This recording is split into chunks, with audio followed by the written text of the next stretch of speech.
The Disappearing Floor by Franklin W. Dixon. Chapter 1, Weird Screams. Hey, Frank, isn't that the black car Dad told us to watch for? Exclaimed Joe Hardy. A sleek foreign sports car with a dented trunk had just whizzed past the Hardy boys' convertible as they drove through the downtown section of Bayport. Sure, looks like it. Frank speeded up in pursuit. Dark-haired Frank Hardy, 18, and his blond brother Joe, a year younger, had been cruising the streets on an errand for their detective father. The August evening was warm, and the boys had put down the top of their convertible. A few blocks farther, the sports car stopped for a red light. The Hardys pulled up behind the trim vehicle. In the glow of a nearby streetlight, they were able to scrutinize the automobile more closely. That must be the right car, Frank muttered. It's not likely there would be two of the same model in Bayport with dented trunks. The lone occupant of the sports car was the man at the wheel. He wore a dark hat. Frank and Joe could see only the back of his head. Did Dad give you any details on the case when he phoned? Joe asked, as the sports car spurted forward on the green signal. Frank toed the accelerator and shook his head. No, he didn't have time. It was just a hurried call from New York. Mr. Hardy had said that before leaving Bayport, he had spotted a car like the one the boys had just seen. He thought he had recognized the driver as a notorious jewel thief named Noel Strang, and had told his sons to look up the criminal's photograph in Mr. Hardy's private criminal file.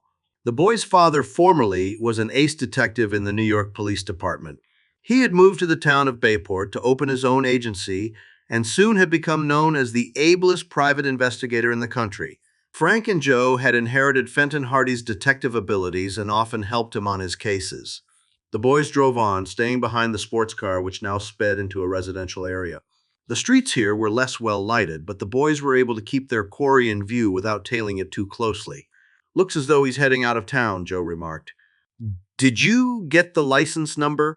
Yeah. I jotted it down at the traffic light. In a few moments, the black sports car shot out of the Bayport area. Soon it disappeared from view around a bend in the road. Frank switched off his headlights, hoping to make the convertible less noticeable. But the driver of the other car seemed wary of pursuit. As the convertible rounded the bend, its driver increased his speed. The distance between the cars was widening. He must have spotted us, Joe said. He's sure opening her up, Frank agreed. That baby looks powerful. Good thing we tuned up this engine last week.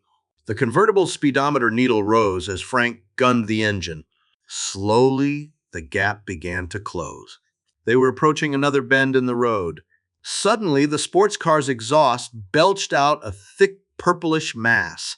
It's a smoke screen, Joe cried out. He's using a fogger attached to the exhaust pipe.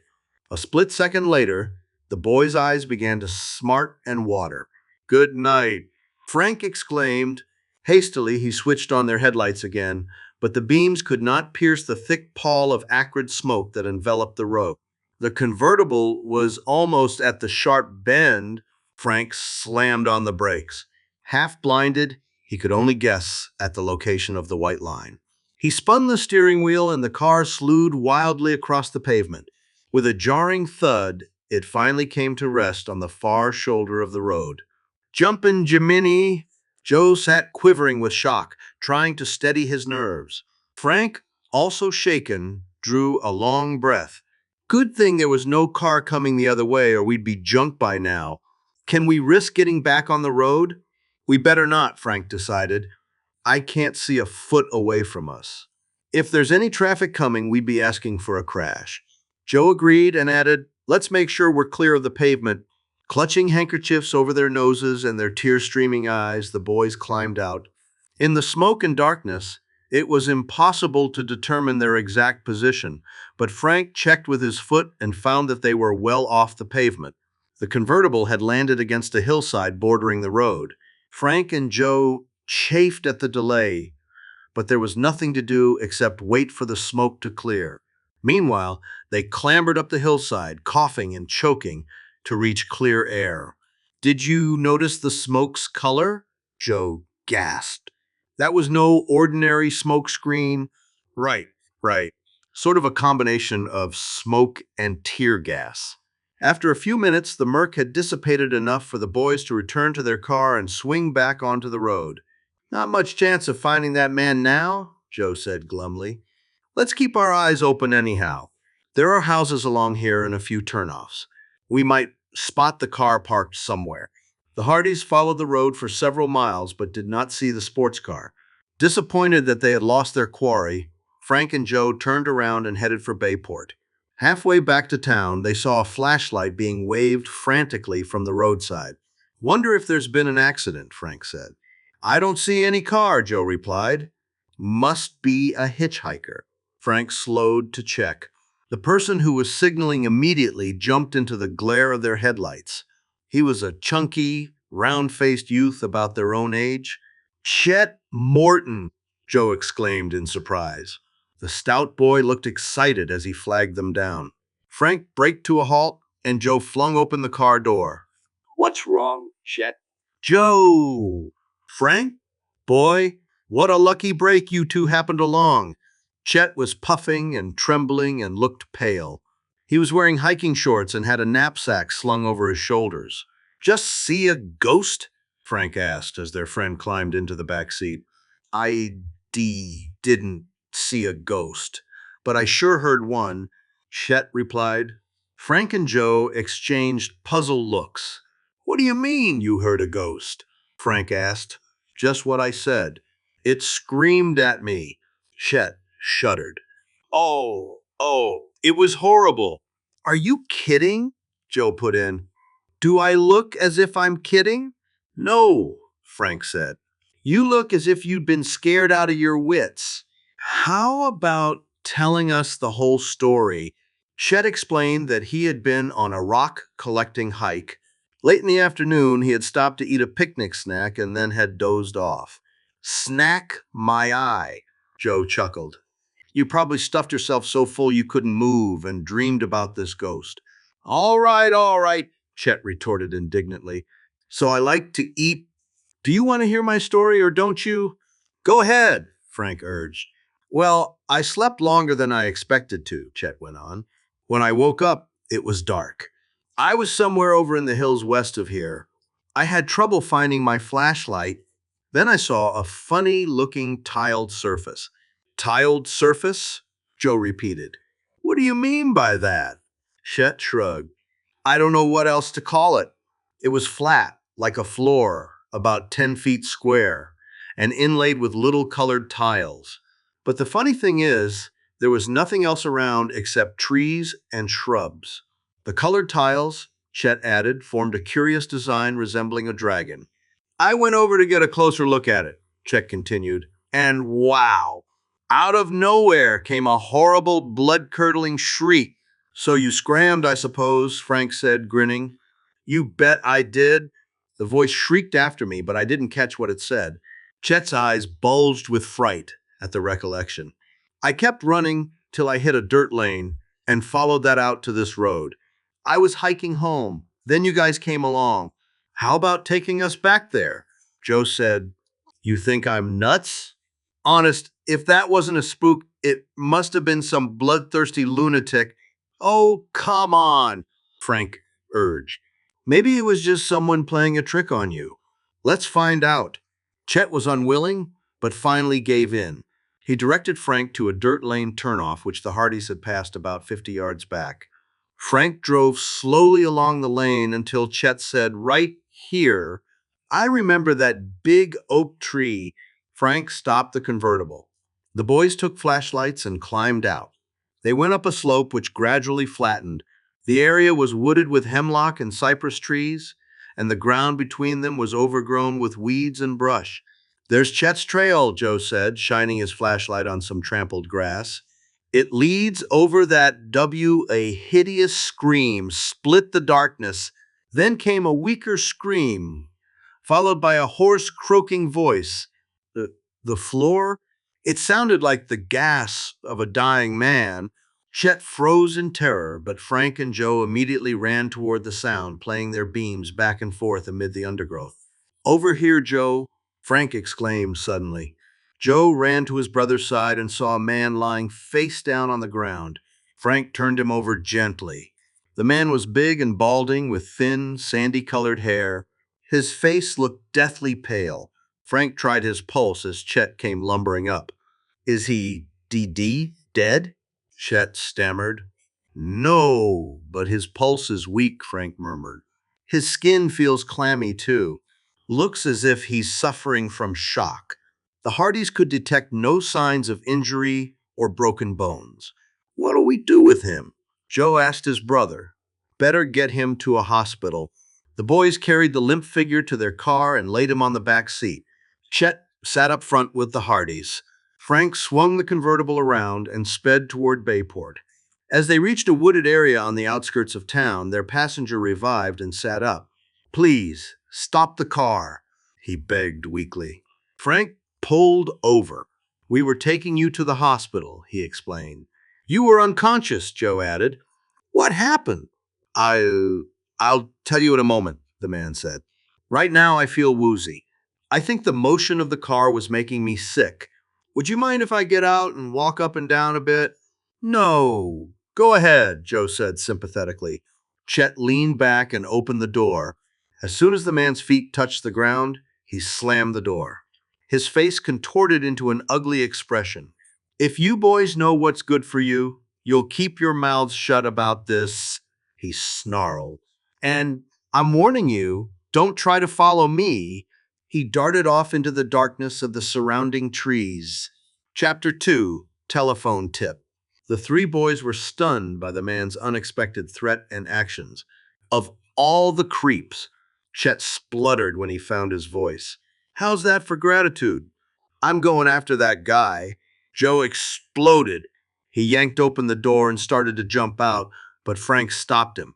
"Hold it, Joe. You'll never catch him now. Besides, he may be armed." Joe realized the wisdom of his brother's advice and reluctantly climbed back into the car. The neighborhood was run down. It was poorly lighted and had numerous vacant lots and small factory buildings. The stranger already was out of sight and doubtless could find plenty of hiding places if pursued. "I'd sure like to know what that fellow was afraid of," Joe muttered as they drove off. "Also, how he came to be lying back there, unconscious." "So would I," Frank said. "We better notify the police." "Look, fellows, I'm pretty tired," Chet said uneasily. "Could you drop me off home first?" "What's the matter?" Joe teased. "Afraid the police may hold you as a suspect?" "I told you I'm bushed," Chet retorted. "Besides, you Hardys are always getting mixed up with crooks and mysteries. That kind of stuff makes me nervous." Frank and Joe grinned in the darkness. It was true that they had worked on a number of exciting cases since their first one, the Tower Treasure. On their most recent adventure, they had solved the mystery of the Twisted Claw. After dropping Chet off at the Morton farm, the Hardys drove to Bayport Police Headquarters. Here, they found Chief Colleague working late. The husky man smiled broadly as they walked into his office. "You boys busy on another case?" "We're helping Dad," Frank explained. But something else came up. He told about the unconscious man who had later revived in their car and fled after threatening them. Colleague agreed that while the episode was strange, apparently no crime had been committed.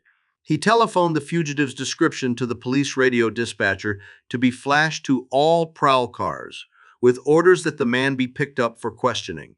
Frank told him about the boys' pursuit of the black sports car and the smoke grenade that had forced them off the road. "Noel Strang, eh?" The chief frowned. "I've heard about him. Slick operator, but he's not on the wanted list right now." "Do you know why your father is after him?" "No, we don't," Frank said. "Dad just asked us to trail him and try to get a line on what he's up to." "We got the license number," Joe added. "But we'd like to know if the man we were following was Strang. We didn't get a good look at him." Colleague jotted down the number. "I'll check it with the Motor Vehicle Bureau." "I appreciate your stopping by." The boys went outside to their convertible. As Frank felt in his pocket for the car keys, his expression changed to one of annoyance. "I've lost my pocket knife, Joe." Wonder if it dropped out back there when I was bending over that fellow. Could be, Joe said. We can search for it tomorrow. I want to take a look at that tiled square Chet told us about. Same here. Frank took the wheel and drove off through the late evening traffic. Suddenly, a red light flashed on their dashboard shortwave radio. Joe picked up the microphone. Joe Hardy here. Good evening, son. Fenton Hardy's voice came over the speaker. Dad, when did you get home? Just arrived. Where are you fellows now? We're downtown in the car. In fact, we're headed for home. Good. This case I'm working on looks pretty tough, and I may need your help. I'll have to leave again first thing in the morning, so I'd like to fill you in on the details this evening. We'll be there pronto, Dad. A short time later, the convertible pulled into the driveway of the Hardys' large, pleasant house on a tree-shaded street. The boys jumped out and hurried inside. Fenton Hardy, a tall, rugged-looking man, was in the dining room having a cup of coffee. Seated at the table with him were Mrs. Hardy and the boy's Aunt Gertrude, his unmarried sister. The detective greeted Frank and Joe with a warm smile. Sit down, boys, and I'll tell you what this case is all about. Mr. Hardy explained that he had been asked by a group of insurance underwriters to investigate a series of jewel thefts. The latest had occurred in New York the day before. We heard a news flash on that, Dad, Joe exclaimed. Undoubtedly, all the thefts have been pulled by the same gang, the detective went on. And there's an odd feature. On every job, the guards or other persons involved seem to have lost their memory for a short period of time while the robbery was taking place. You mean they passed out? Frank asked. Fenton Hardy shrugged. None of them recalls passing out, but they all report a sensation of coming to or snapping out of a deep sleep, as if they had lapsed into unconsciousness without realizing it. Gertrude Hardy, a tall, angular woman, pursed her lips and frowned shrewdly. If you ask me, they were gassed, she declared. Some kind of nerve gas, probably, squirted at the victims through a blowpipe. Frank and Joe tried hard not to grin. Their aunt had definite opinions and never hesitated to express them. They may have been gassed, Mr. Hardy agreed. But if so, it's strange that police experts were unable to discover any traces in the atmosphere afterward. Maybe the crooks sucked it all back into their blowpipes, Joe said mischievously. Aunt Gertrude gave him a withering look. Making fun of me, are you? Well, maybe you have a better theory, young man. Laura Hardy, a slim and pretty woman, exchanged a fleeting smile with her husband. Both knew that Aunt Gertrude loved to talk about detective cases with her brother and the boys, even though she pretended to disapprove of such dangerous work. Matter of fact, we got gassed ourselves tonight, Frank put in quietly.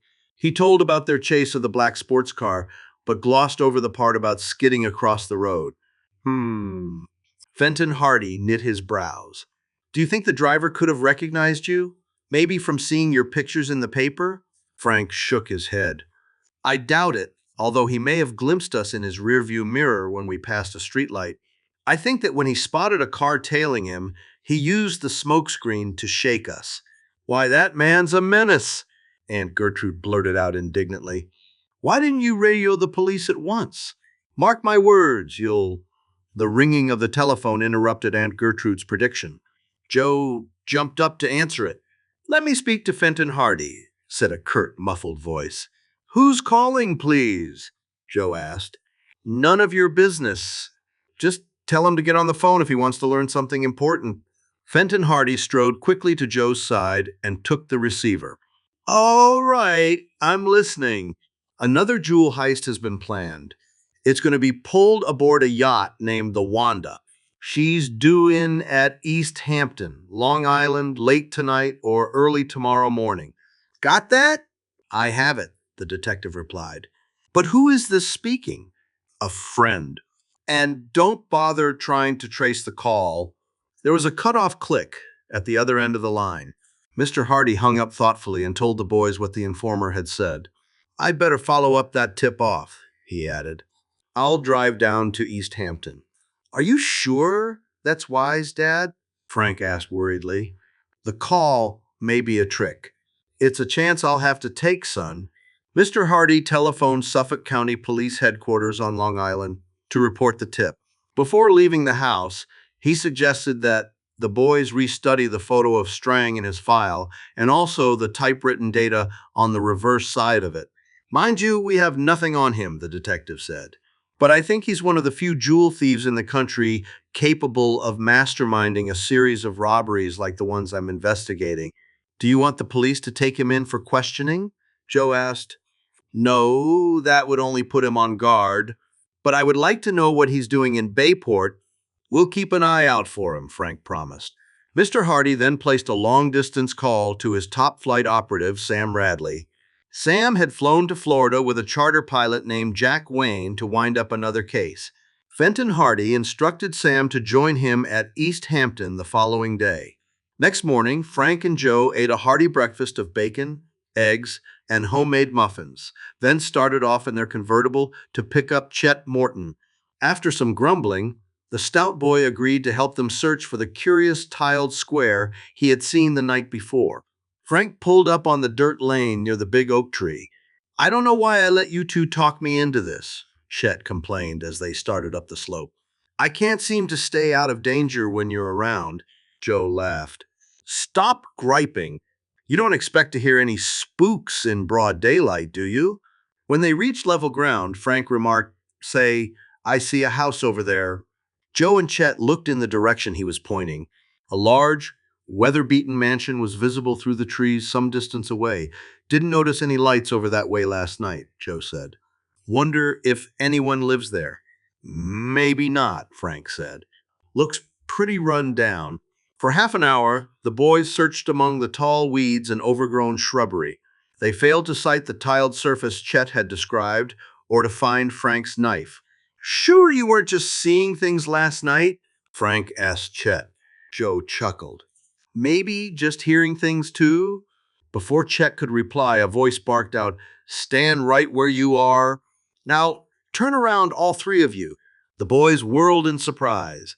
A tall, hawk-faced man with a thin, prominent nose was standing among the trees watching them.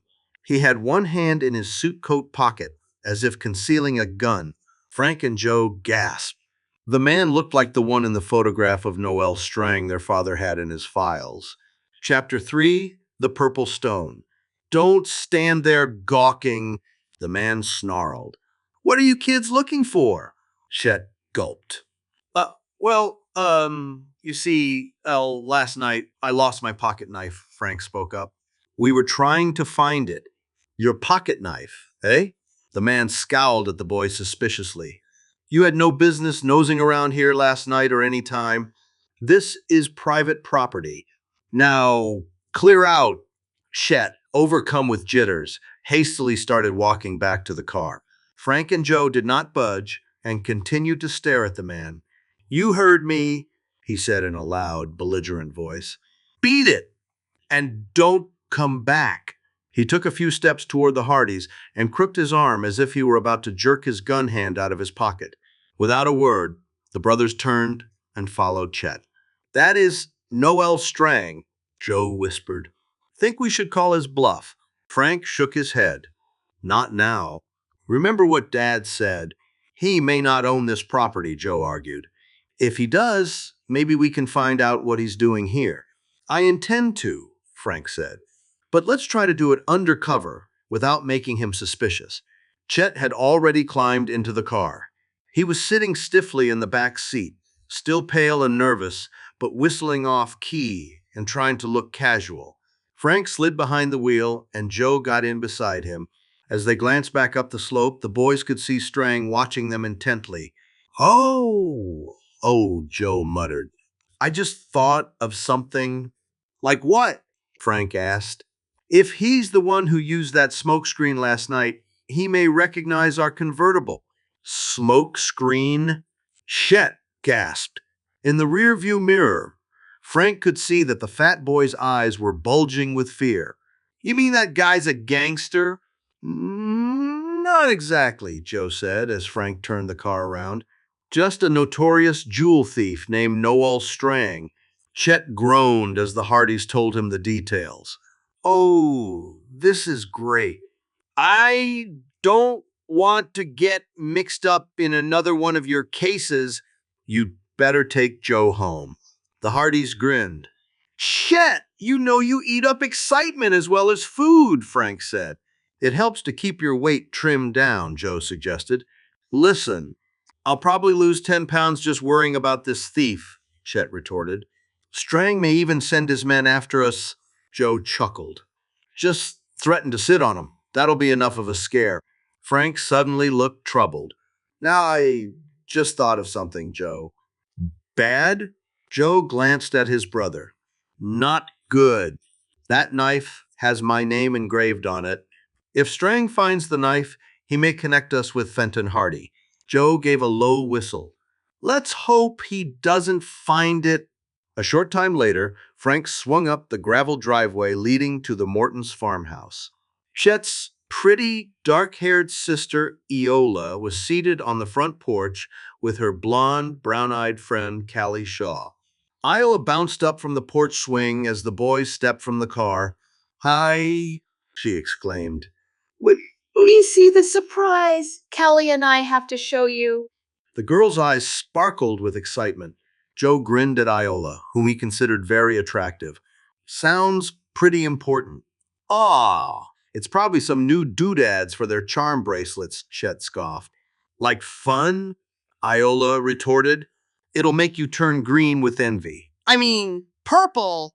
As the boys followed the two girls into the house, Callie explained that she and Iola had been rock hunting the day before.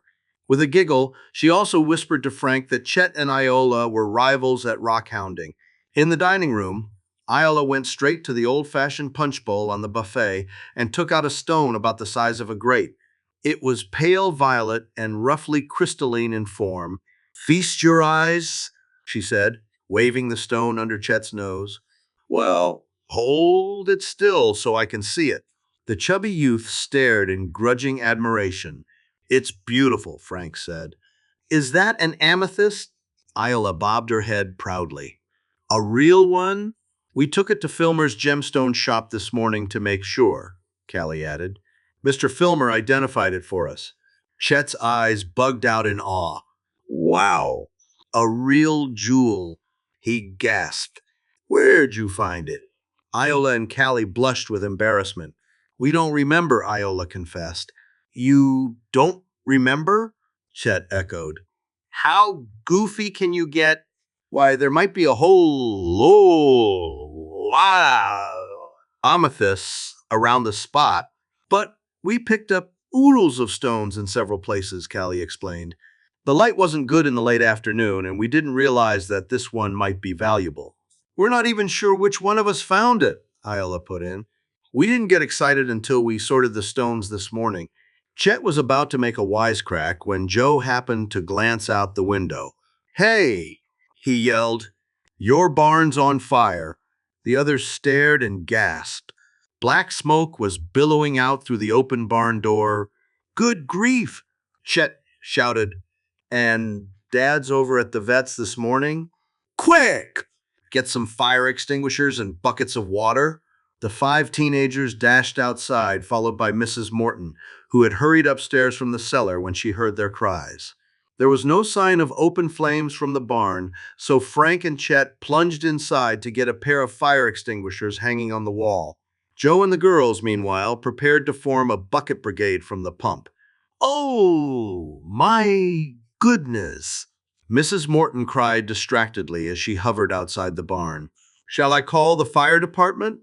Don't bother, Mom, Chet shouted back. This looks like a false alarm.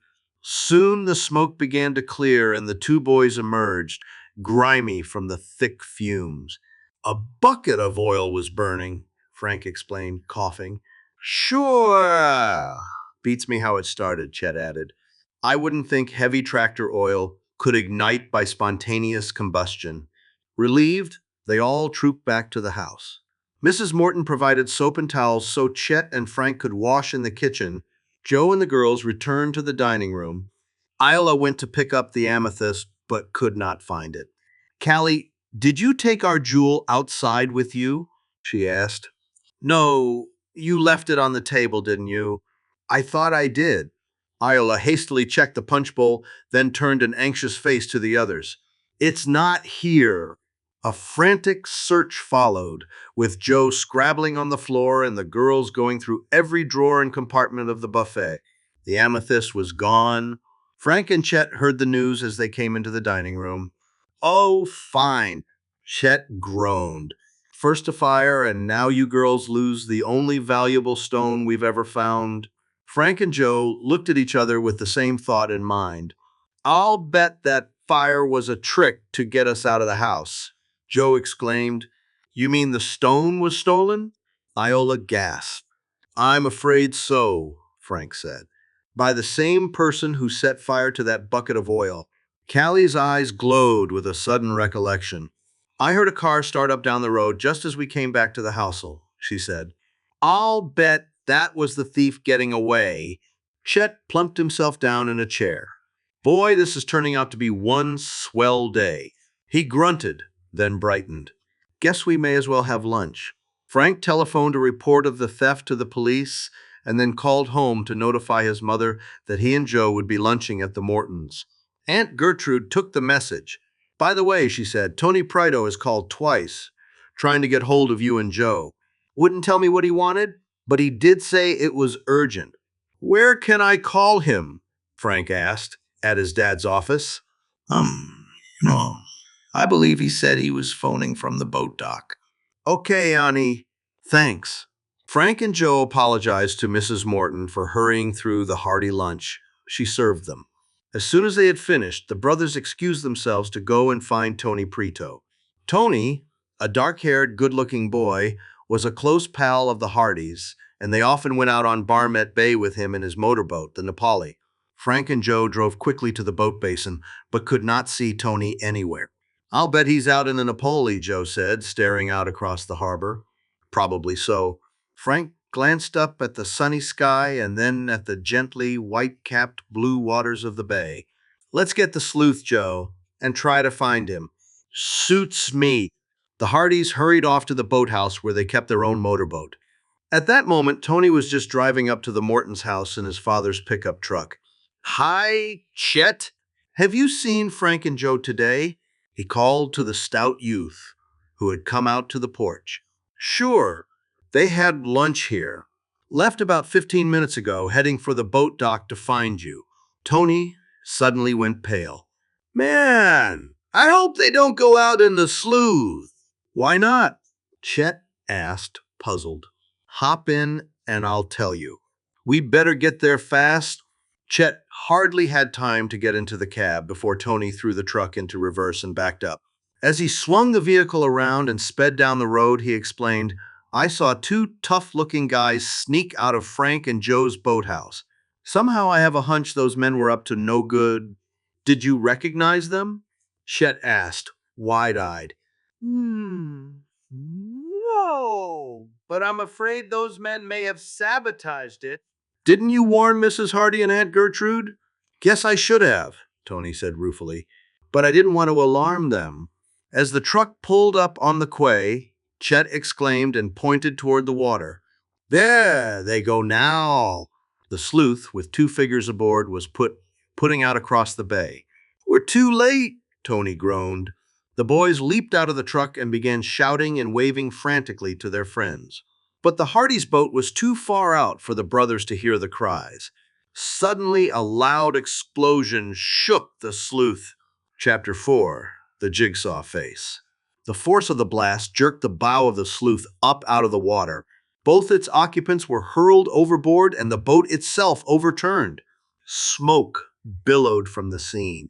Come on! Tony cried to Chet. We must get out there and pick them up. Where's the Napoli? Chet puffed as they ran along the quay. I left it tied up at the north dock. People were already gathering excitedly along the waterfront. The two boys reached the north dock and leaped into the motorboat. Chet cast off and Tony gunned the outboard into life. In a moment, they were speeding out on the bay. Chet, who was seated in the bow, shouted in relief, Looks as if Frank and Joe are okay. The Hardys had been struggling in the water, but could now be seen clinging to their overturned craft. The Napoli came alongside. "Boy, this is what I call service," Joe said as he and Frank were hauled aboard. Tony explained, "We came to give you a warning." "Tony, we came out here looking for you," Joe replied. "Your boat wasn't in the basin." "No, I took it out this morning and tied up at the North Dock when I came back." "What did you mean about warning us?" Frank put in. Tony hastily told about seeing the two men sneak out of the boathouse. Just as he finished, a Coast Guard rescue launch reached the scene. Other boats were approaching also. "Everybody okay?" The chief petty officer called out from the Coast Guard launch. "They're okay, but plenty wet," Chet replied. "What happened?" the officer asked. "Some kind of explosion in the forward compartment," Frank told him. "We suspect sabotage." The chief ordered his coxswain to maneuver the launch closer to the overturned craft. A hole had been blown in the hull near the bow, but the boat's special flotation apparatus in the forward space had kept it from sinking. "Can your friends tow the boat to a repair dock all right?" the chief asked the Hardys. "We can manage if someone will give us a hand," Tony spoke up. "I'll help you, lads," called a man from a nearby motor cruiser. "In that case, I'd like you fellows to come back to the Coast Guard station with me and make a report," the officer told Frank and Joe. The Hardys transferred to the Coast Guard launch, which immediately sped off to its base. Meanwhile, Tony and Chet tackled the job of putting a towel line onto the sleuth, with the help of the man in the motor cruiser. At the Coast Guard station, Frank and Joe told their story to a lieutenant named Anson. "You're Fenton Hardy's sons, aren't you?" he asked. "Yes, sir," Joe answered. "Is this sabotage connected with one of his cases?" Frank hesitated. "We think so, sir, but we don't know yet." Lieutenant Anson asked, "Any theories?" "Someone was trying to kill us, or at least scare us off our investigation," Frank said. "My guess is the bomb was detonated chemically in some way by the salt water, but I have a hunch it went off too soon. The saboteurs hoped we'd be farther out in the bay." "Right," Joe agreed. "I'll bet the blast was supposed to swamp the boat fast, drown us, and send all our evidence against them to the bottom. But luckily for us, the boat overturned and stayed afloat, giving us something to cling to." Lieutenant Anson took down their statements, then said, "For the record, I'll say you're carrying out your own investigation, but please keep us informed." He had an enlisted man drive the boys back to their car. Frank and Joe went home, where Aunt Gertrude greeted them with clucks of disapproval.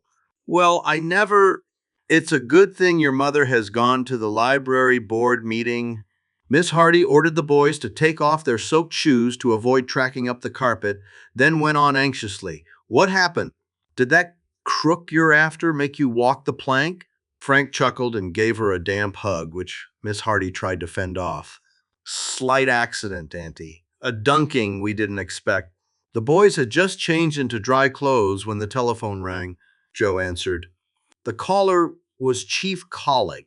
"Got a report from the Motor Vehicle Bureau on that sports car license number," he said.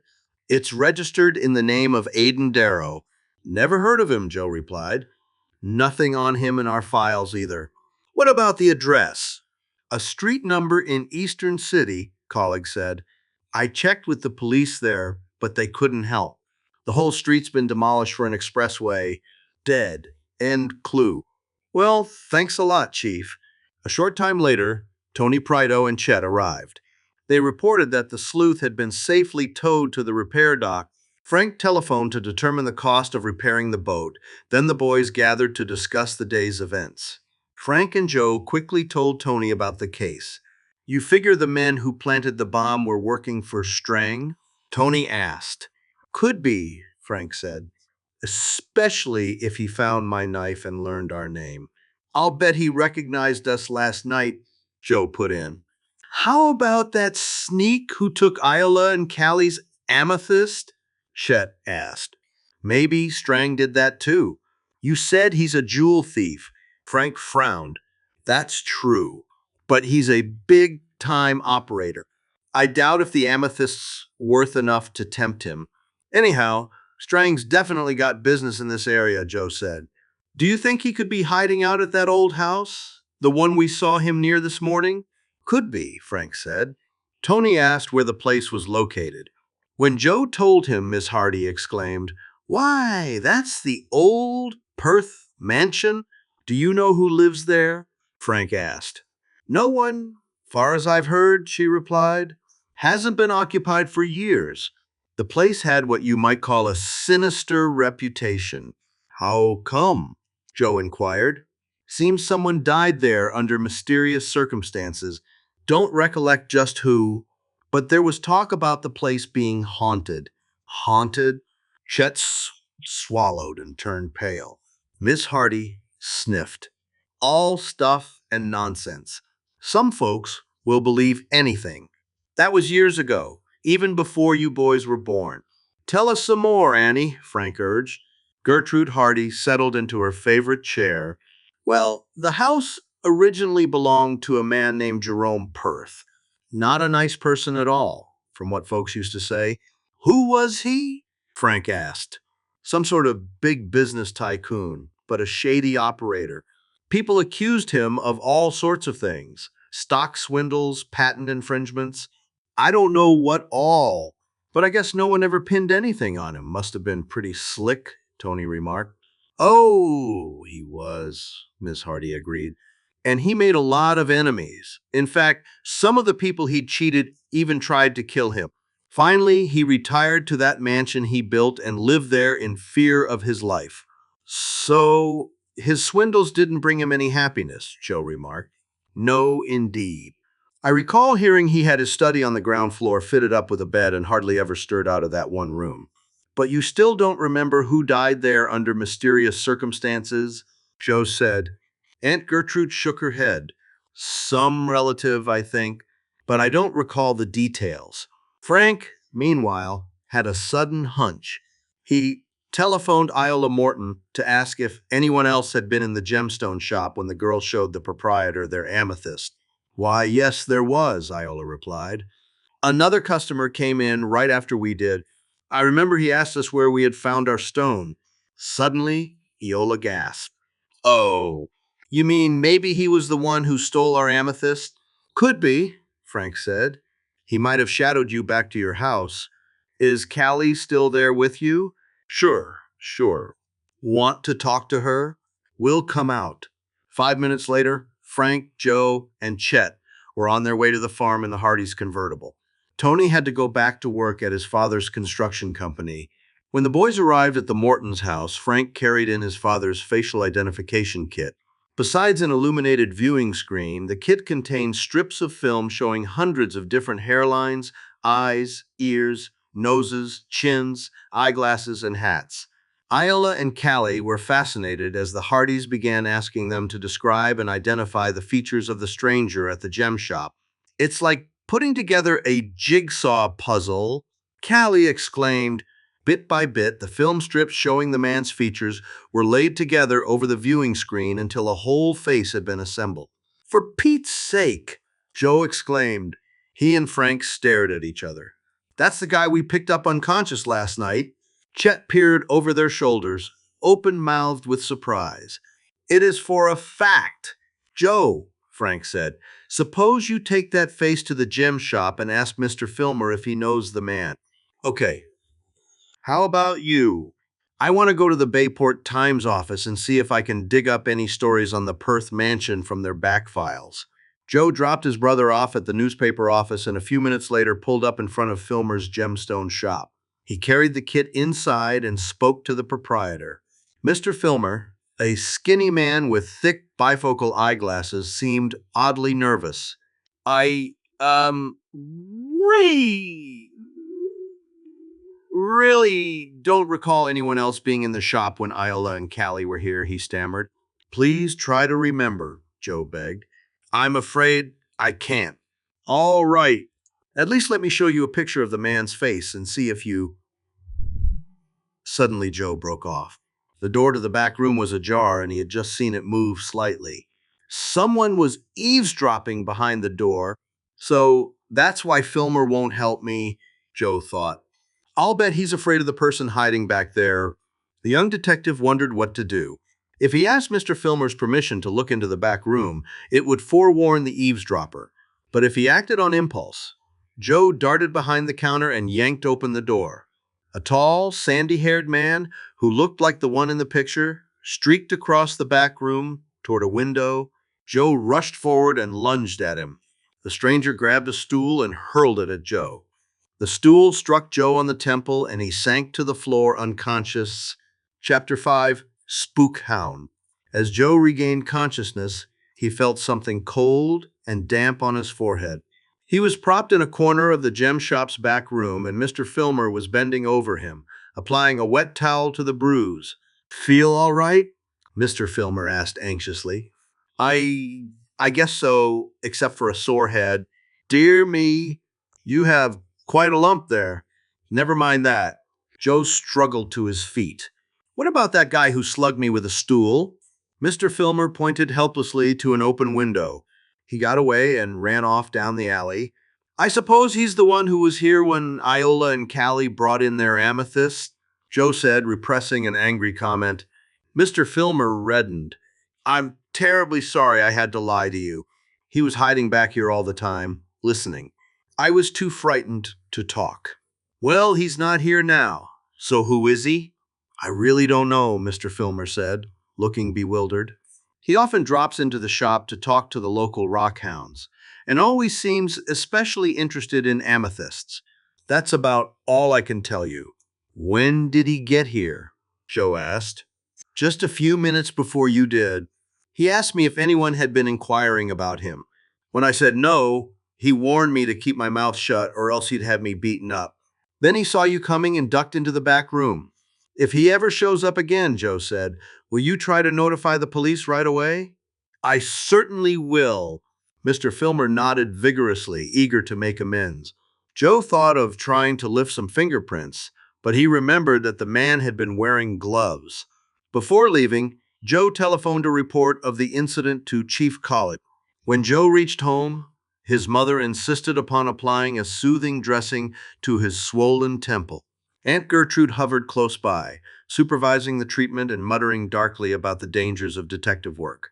Joe merely grinned at her sharp comments. Soon afterward, Frank arrived home.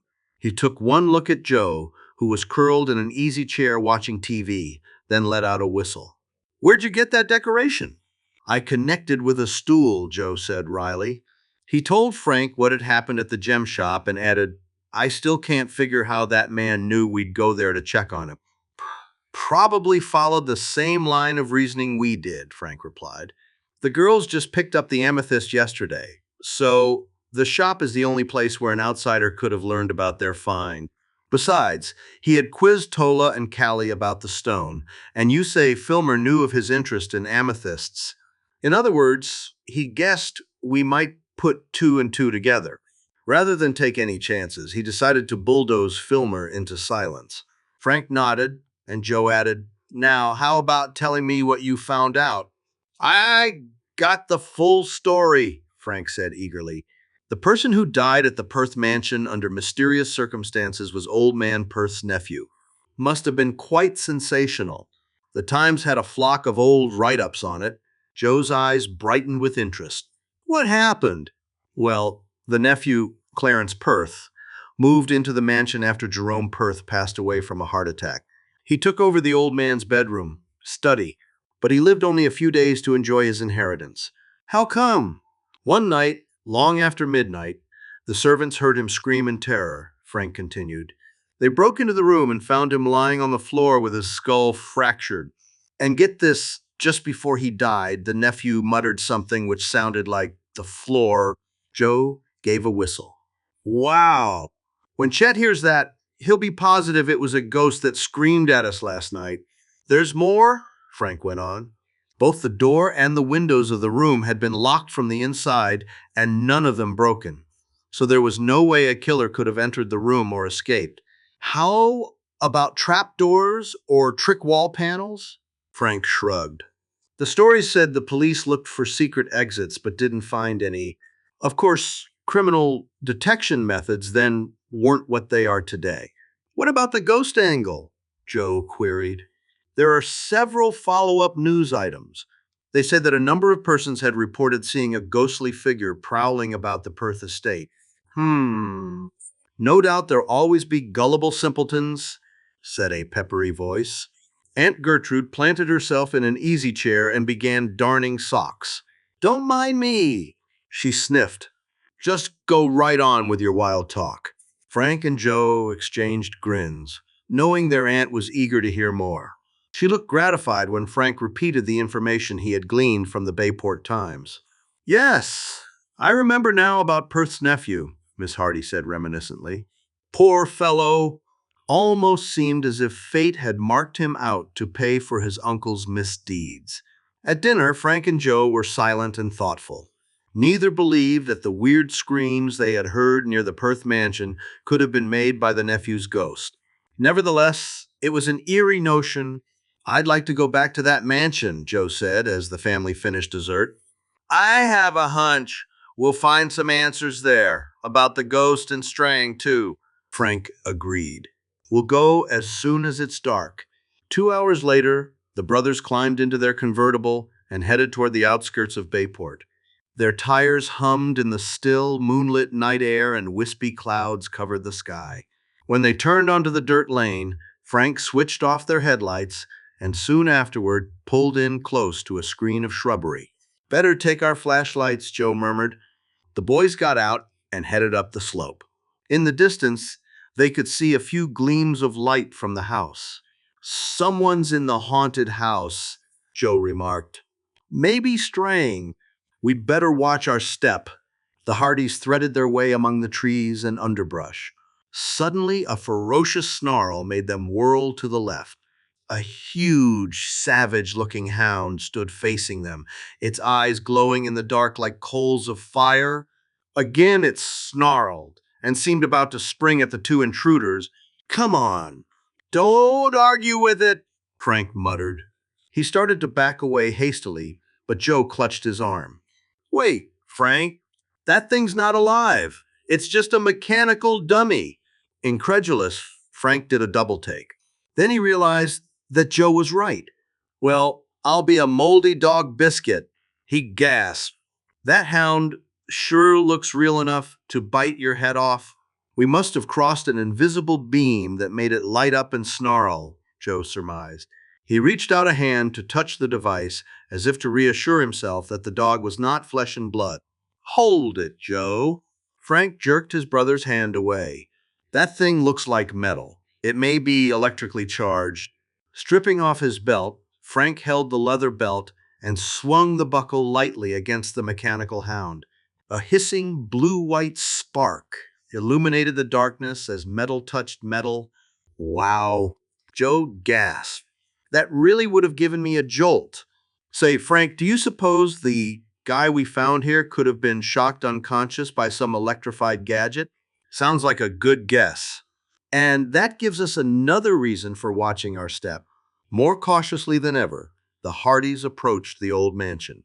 The house, covered with fading clapboards, was fronted by a low veranda and topped off with turrets and decaying latticework. Ragged clumps of shrubbery grew close to the walls. Let's try those lighted windows on the first floor, Frank suggested. The boys crept close enough to peer inside. Bookshelves, a desk, chairs, a bureau, and a bed lined the walls of the room. This must have been Jerome Perth's bedroom. Study, Joe whispered. He brought his face up closer to the pane for a better view, then gave a cry of astonishment. Frank, look. The room has no floor. Chapter 6, Symbol in Brass. For a moment, Frank thought his brother must be joking.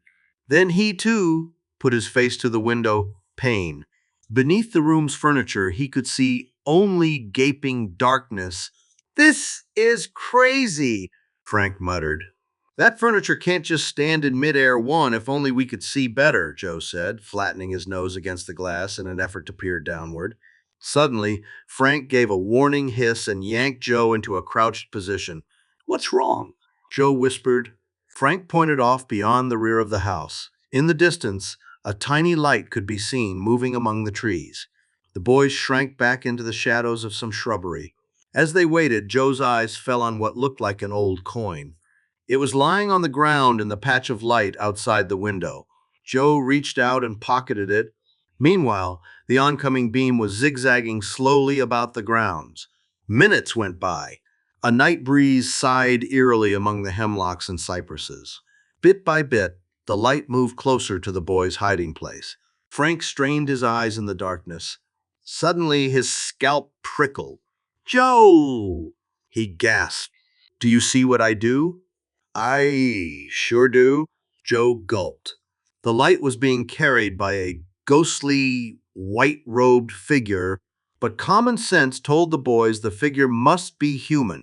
"This is our chance to lay that spook story to rest once and for all," Frank whispered. Joe glanced at his brother. "You mean we rush the ghost?" "Right, but not yet. Wait till I give the word." The white figure flitted along, pausing every so often amidst the tall underbrush. For a time, it seemed to be approaching the house. Then the light moved off in another direction.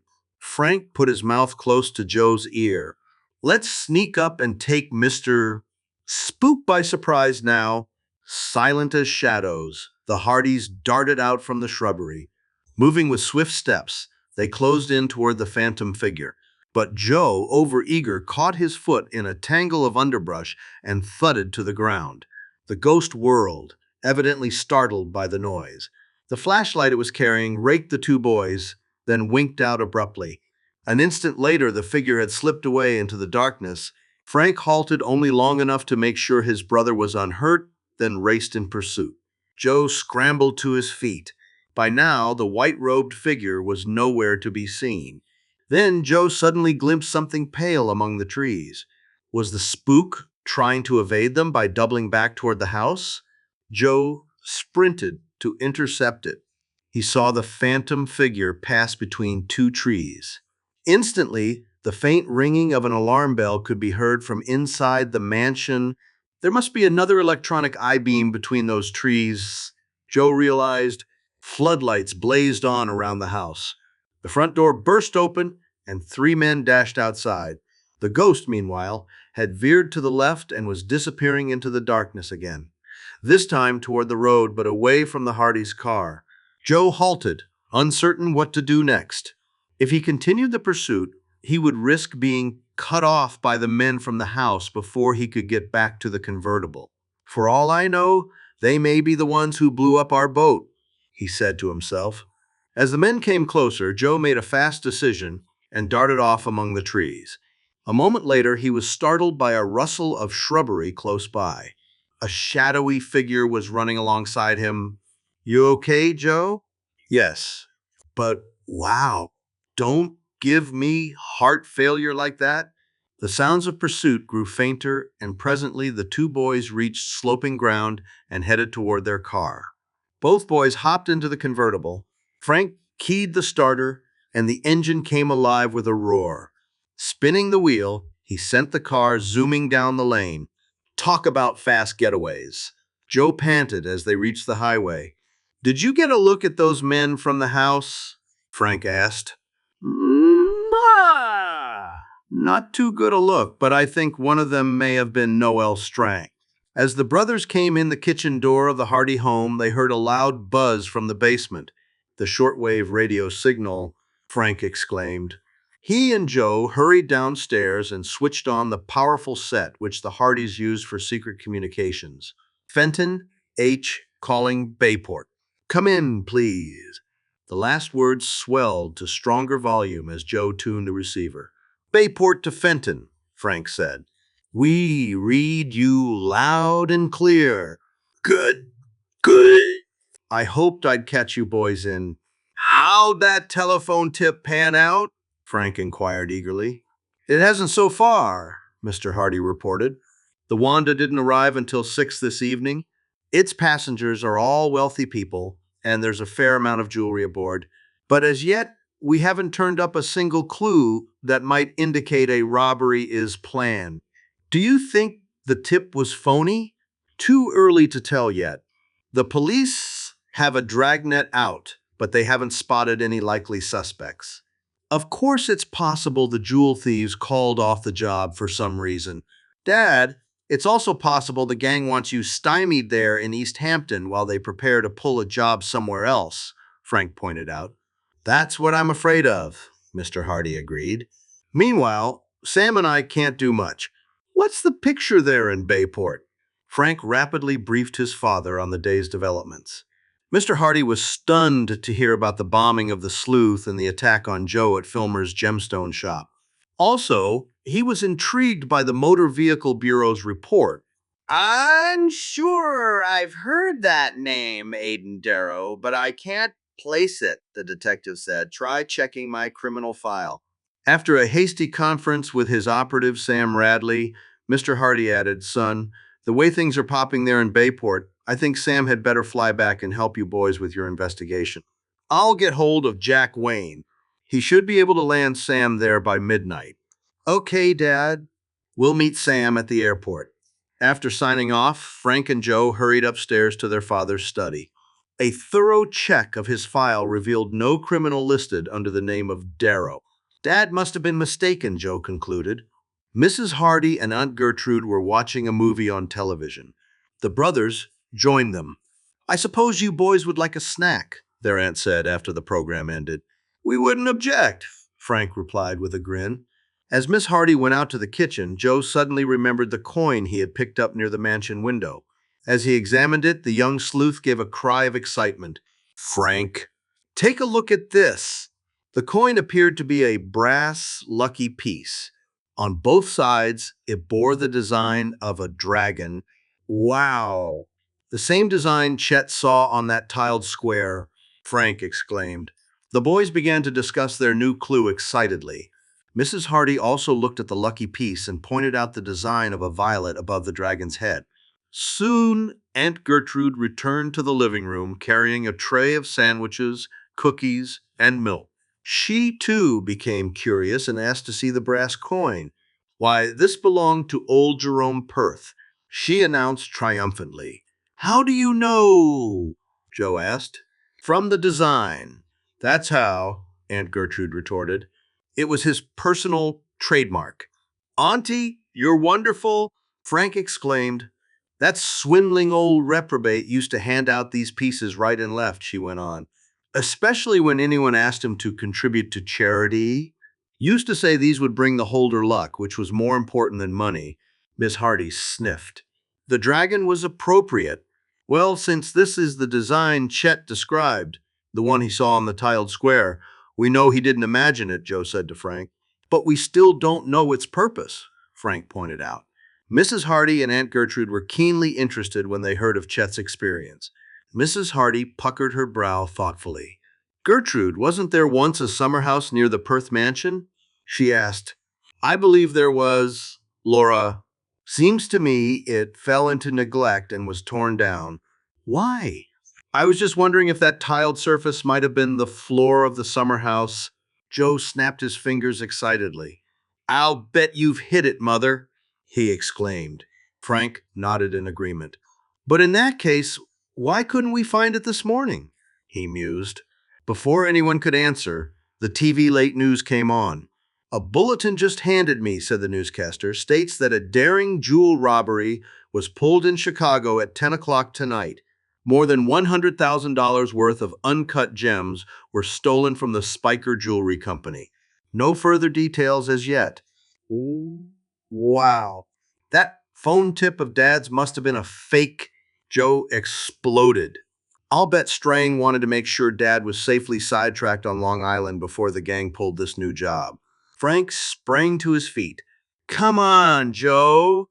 We can do some more detective work tonight. Chapter 7, A Fast Fade, out. What do you have in mind, Frank? Joe asked. You weren't sure Noel Strang was one of those men at the mansion tonight, Frank explained. But we do know we saw him this morning. So, if he was involved in this latest jewel robbery, he must have flown to Chicago. It's the only way he could have reached there in time. Maybe we can check that out at the airport. Smart idea. Joe agreed. Wait, I'll get the photo of Strang. We can use it if we need to ask the airline's personnel whether or not they've seen him. The Hardys reached the airport a few minutes before 12. Joe said, let's start by checking the passenger list for today's flights to Chicago. Strang wouldn't have used his own name if he were en route to commit a crime, Frank objected. Maybe not, but how about one of his aliases? Joe pointed to a paper with typewritten data pasted on the reverse side of Strang's photo. Hey, that's a thought. At each of the airline desks, the boys asked to see passenger lists for all flights to Chicago since that morning. Neither Strang's name nor any of his known aliases was listed. Joe showed one desk clerk the photo of Strang, but the man shook his head. All the airline employees who are here now came on duty within the last hour. Then he pointed to a porter who was lounging near a flight gate. You might ask that skycap over there. And try Benny at the newsstand. Thanks. We'll do that. The boys showed their photograph to the porter and the newsstand operator. Neither recalled seeing such a man. How about charter flights? Joe asked. Let's check on that at the information desk. The attendant on duty told the boys that they would have to inquire about this at the control tower. That's where the flight plans are filed, he explained. Before the Hardys could visit the tower, Joe spotted a plane coming in. Sky Happy Sail, he exclaimed. This was a charter ship of the Ace Air Service, operated by Jack Wayne. Jack was a veteran pilot who often flew assignments for Fenton Hardy. The brothers were soon shaking hands with Jack and his passenger, Sam Radley. Good flight? Joe asked the wiry investigator. Sam nodded. Fast and smooth. Your dad thought you boys might brief me right away so we can plan some action. We can start now, Frank told him, then gave an account of the events that had taken place in Bayport. He told of the jewel robbery in Chicago and added, Joe and I were about to ask the tower if Strang might have taken off for Chicago on a charter flight. I can do that, Jack offered. I know the dispatcher. Swell, said Frank. Here's a photo of Strang. One of the men in the tower may recognize him if he took a special flight out of here today. In the meantime, there's something the rest of us can be doing. What's that? Radley asked. Check the airport parking lot and see if Strang's foreign sports car is here. Good thinking, Frank, Radley said approvingly. Your dad will tell you that a smart detective never takes anything for granted. While Jack Wayne started off to the control tower, the Hardys and Sam Radley headed for the parking area. Although it was now past midnight, there were still several cars on the lot. As Sam and the boys began their inspection tour, a man stepped into view from between two rows of parked cars. Bull-necked and powerfully built, he had crew-cut hair and was wearing a loud sports jacket. At sight of the detectives, he hastily turned and retreated. Sam Radley was startled. That was Duke Macon, he whispered. The racketeer and con man? Joe asked, having heard his father mention the name. Yes, Sam replied.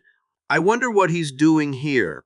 His sleuthing instincts aroused. The detective strode forward to investigate.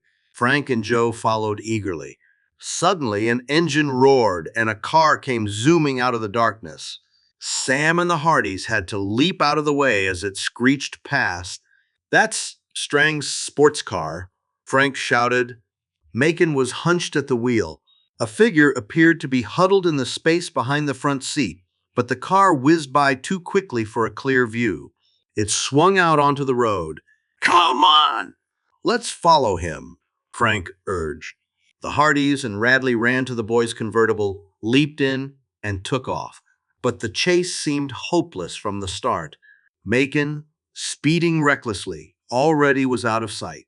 Frank gunned the convertible along for a few miles, but after they had passed several crossroads and turnoffs, all three agreed to abandon the pursuit as hopeless. Glumly, Frank headed back to the airport. What do you suppose Macon was up to, Sam? He queried. Think he could be in with Strang on the jewel robberies? Radley frowned and shrugged. Must be some kind of tie-up if he's using Strang's car. Trouble is, we don't even know for sure that Strang's involved in the robberies. Looked to me as if someone was hiding in the car, Joe remarked. Maybe that was Strang himself, trying not to be spotted. Could be, Radley agreed. But if so, why was he hanging around the airport parking lot at this time of night? When they arrived back at the airfield, Jack Wayne had important news. A charter plane, owned and piloted by a man named Al Hiref, had taken off at 9:37 p.m.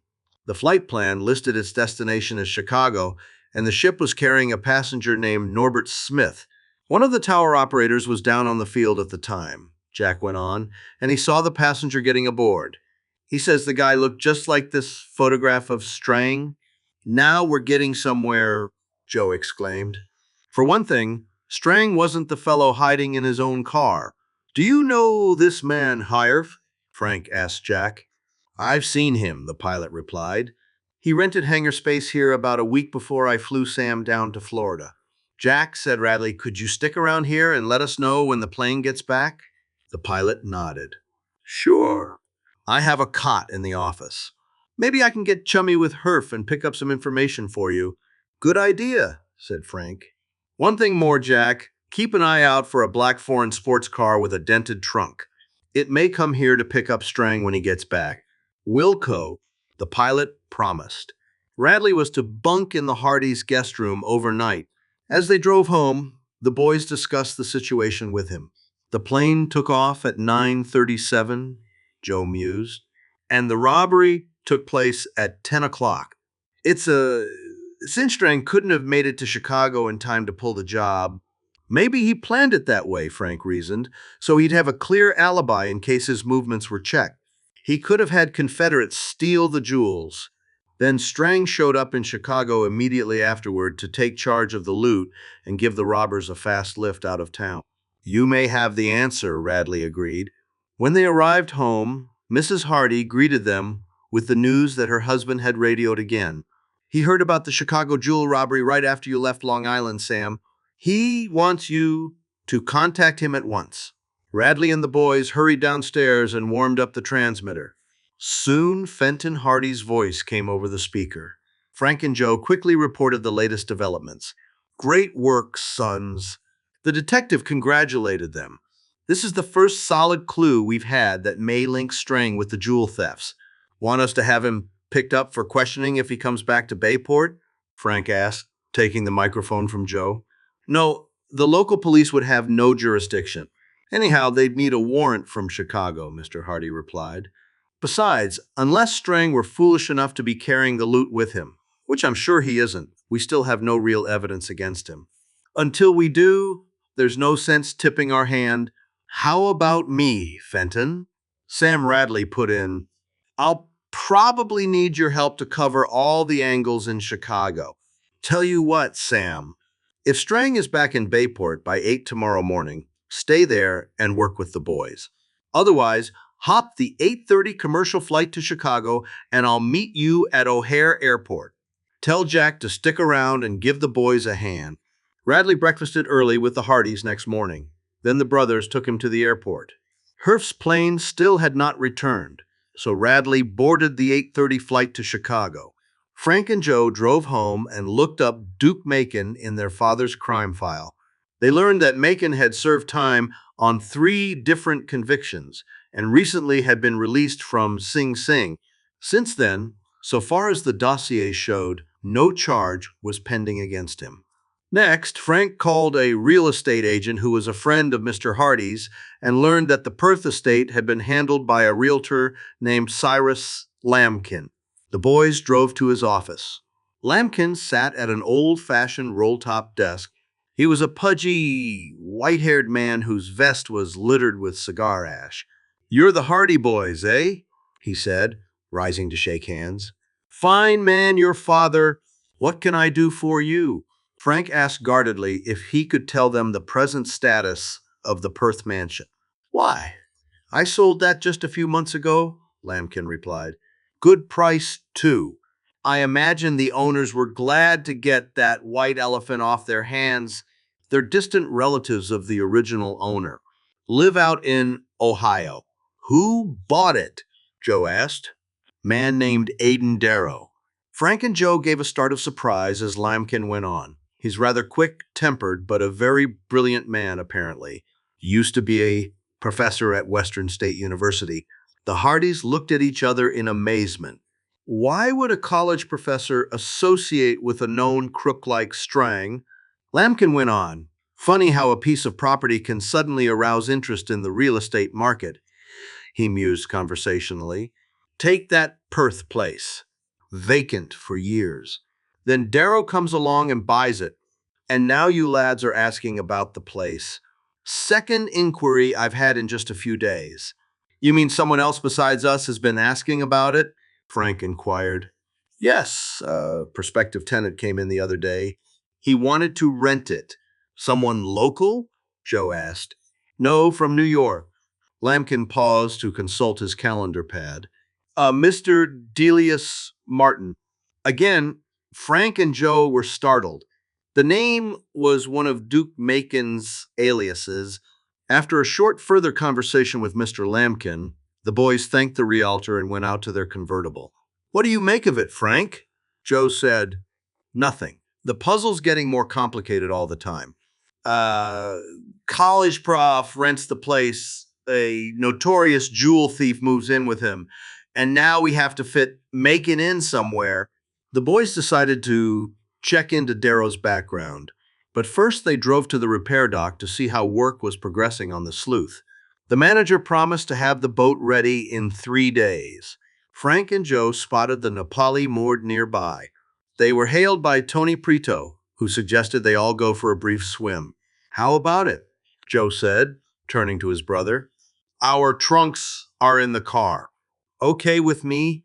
Tony took the Napoli down the bay a short distance and they anchored at a pleasant spot in a sheltered cove. A cabin cruiser lay at anchor not far away. Frank and Tony took a quick plunge, then climbed back aboard to sunbathe. Joe continued swimming by himself. Like a seal, Joe cut his way down through the cool, refreshing water. Then he swirled back toward the surface. Suddenly he felt himself seized from underneath. A brawny arm clamped itself around his neck in a choking grip and pulled him down. Chapter 8. Rockhound's Shadow. Joe struggled desperately. He had already used up most of the air in his lungs even before he was attacked. Now he was being gripped beneath the surface, unable to call or signal for help. Joe kicked and threshed, but he could not free himself from his attacker's iron grip. The only result was a tightening of pressure against his Adam's apple and a vicious jab in the ribs. When Joe tried to squirm around to face his assailant, the man rolled with him. Joe's lungs were soon near the bursting point. If only he could reach the surface. Aboard the Napoli, Frank began to worry. What's Joe doing down there? He muttered. Maybe he met a mermaid, Tony quipped lazily. As Frank scanned the waters, he noticed an uprush of air bubbles about 100 yards away. Wordlessly, he plunged over the side. Cutting his way downward, Frank peered intently through the wavering, transparent greenness. His heart pounded at what he saw. Joe was helpless in the grip of a goggled frogman. As Frank stroked swiftly toward them, the frogman released his victim and swam off. Good grief! I hope I'm not too late, Frank thought frantically. Joe was limp, his head sagging as he slowly floated upward. Frank grabbed him under the arms and hauled him to the surface. Tony, give us a hand, Frank shouted as he broke water. Tony had been watching anxiously for a sight of the Hardy boys. At Frank's call, he sent the Napoli gliding toward them. In a few moments, they had Joe safely aboard. Get back to the dock! Fast! Frank exclaimed. He positioned Joe as best he could in the bottom of the boat and quickly began applying mouth-to-mouth resuscitation. The Napoli went planning over the water toward shore. The jouncing made Frank's efforts doubly difficult. But by bracing himself against the side, he managed to hold Joe fairly steady. Tony cut the engine and yelled for help as he brought the boat alongside the dock. 4 men assisted the boys in lifting Joe out of the Napoli, then laid him full length on the dock. Frank quickly resumed mouth-to-mouth resuscitation. I've called an ambulance, someone shouted, but Joe was already reviving. Frank breathed a silent prayer of thanks. Boy, you sure had a close call, Tony said, squatting down beside Joe. You're telling me, Joe grinned weakly. I must have swallowed half of Barmet Bay. By the time the ambulance arrived, Joe was on his feet. He allowed the intern to examine him, but refused to be taken to the hospital. Nothing doing. I'm okay, he insisted. Well, I can't force you. The intern grinned and turned to Frank. At least take him home and put him to bed for a while. Once they were seated in the convertible and the ambulance had departed, Joe protested, "Listen, I'm not sleepy. Why should I go to bed?" He argued, "Then we'd have to tell Mom what happened. And think of the fuss Aunt Gertrude would make." "Okay, if you're sure you feel all right." As the boys walked back to the dock, Joe said, "The frogman who attacked me must have come from that cabin cruiser in the cove," he reasoned. "I think that cruiser pulled out before Frank and I started sunbathing," Tony objected. Joe could still be right. The cruiser could have left and arranged to pick up the frogman somewhere else, Frank pointed out. "It's a cinch he couldn't have been lurking on shore, just waiting for us to show up. We didn't even know ourselves that we'd be going to that particular spot to swim." "I guess you're right," Tony agreed, frowning thoughtfully. "Must have been just bad luck." The cruiser spotted us, and whoever was aboard decided this was a perfect chance to nail at least one of the Hardys. The boys boarded the Napoli and made a quick scouting trip back to the cove. The cruiser was nowhere in sight. Neither Tony nor the Hardys had paid enough attention to the craft to be able to identify it, nor had Frank seen the frogman clearly enough to provide the police with a useful description. The boys dressed aboard the Napoli and headed back to the dock. Frank and Joe then said goodbye to Tony and drove home. Chet Morton's tomato red jalopy was parked in front of the house. A girl was seated in one of the porch rockers. "That's Iola," Joe exclaimed as they drove up.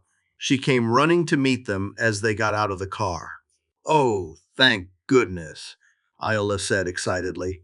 "I was afraid you might not get back in time." "Something wrong?" Frank asked. "I think we found the man who stole our amethyst. At least we think we know where he is." "Where?" Joe blurted. Iola explained that she, Callie, and Chet had gone rock-hounding again that morning in the hills outside Bayport.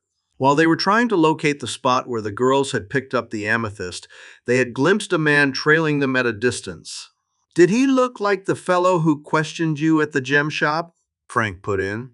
"He was skulking too far behind and ducking out of sight whenever we looked back," Iola said, "so we couldn't be sure." "Where are Chet and Callie?" Joe asked. "They stayed behind. We made a fire and now they're having lunch, acting as if nothing's wrong. But Chet told me to sneak back to the car and get you two."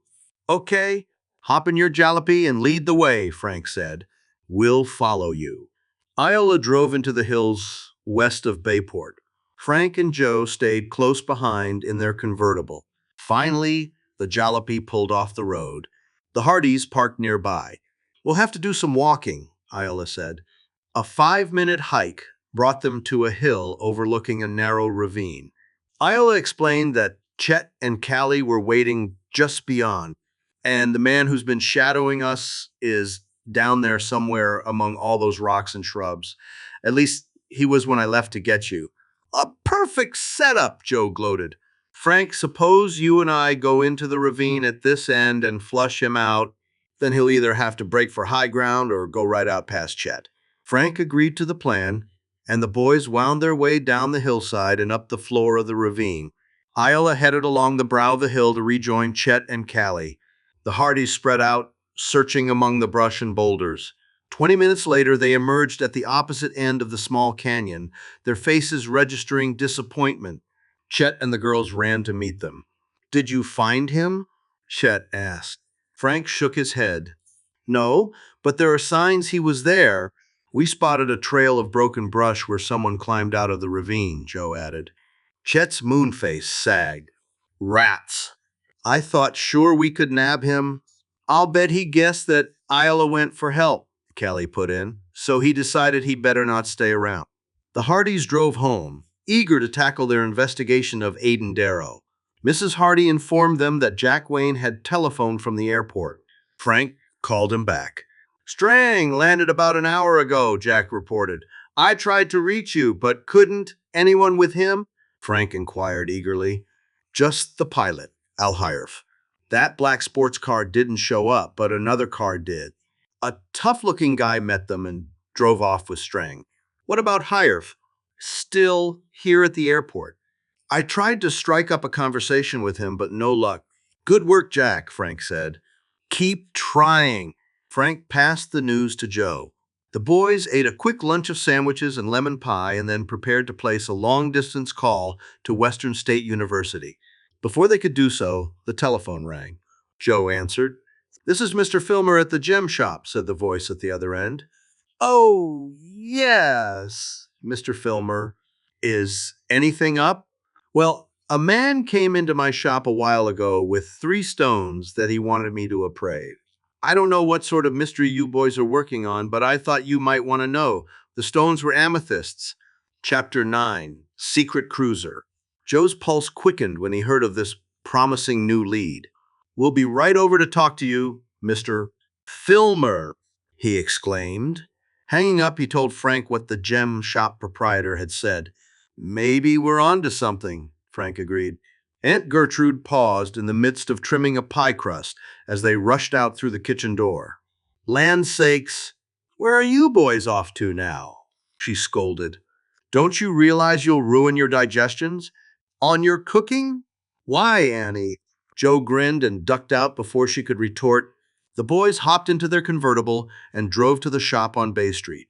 Although Mr. Filmer again looked somewhat nervous and obviously had no desire to become involved in a criminal case, he seemed eager to be helpful.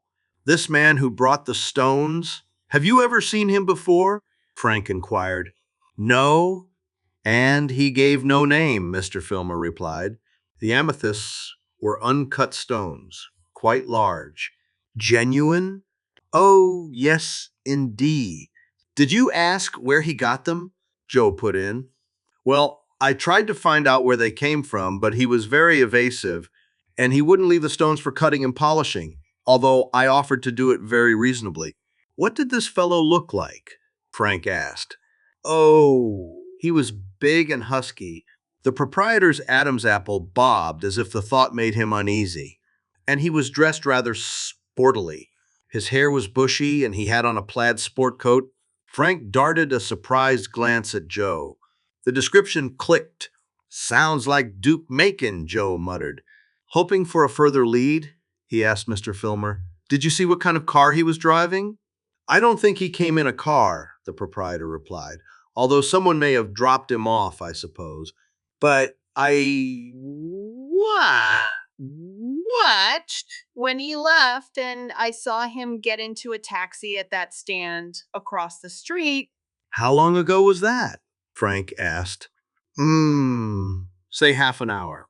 "Thanks, Mr. Filmed. You've been a big help." "Don't mention it, boys." Frank and Joe hurried across the street. A taxi driver was slouched in his taxi, reading a newspaper. The boys described Macon to him and asked the man if he had seen what cab driver had driven off with him. "That was Mike, I think. Should be back here soon, unless he picked up another fare." The Hardys returned to their convertible to wait. They fidgeted impatiently as 20 minutes went by. At last, another taxi pulled into the stand. The first driver looked up from his paper, gave the boys a 2-fingered whistle, and jerked his thumb toward the other taxi. Frank and Joe strode across the street and questioned the man who had just arrived. "Sure, I know the guy you mean," he told them. "I took him out to some little picnic ground on Shore Road."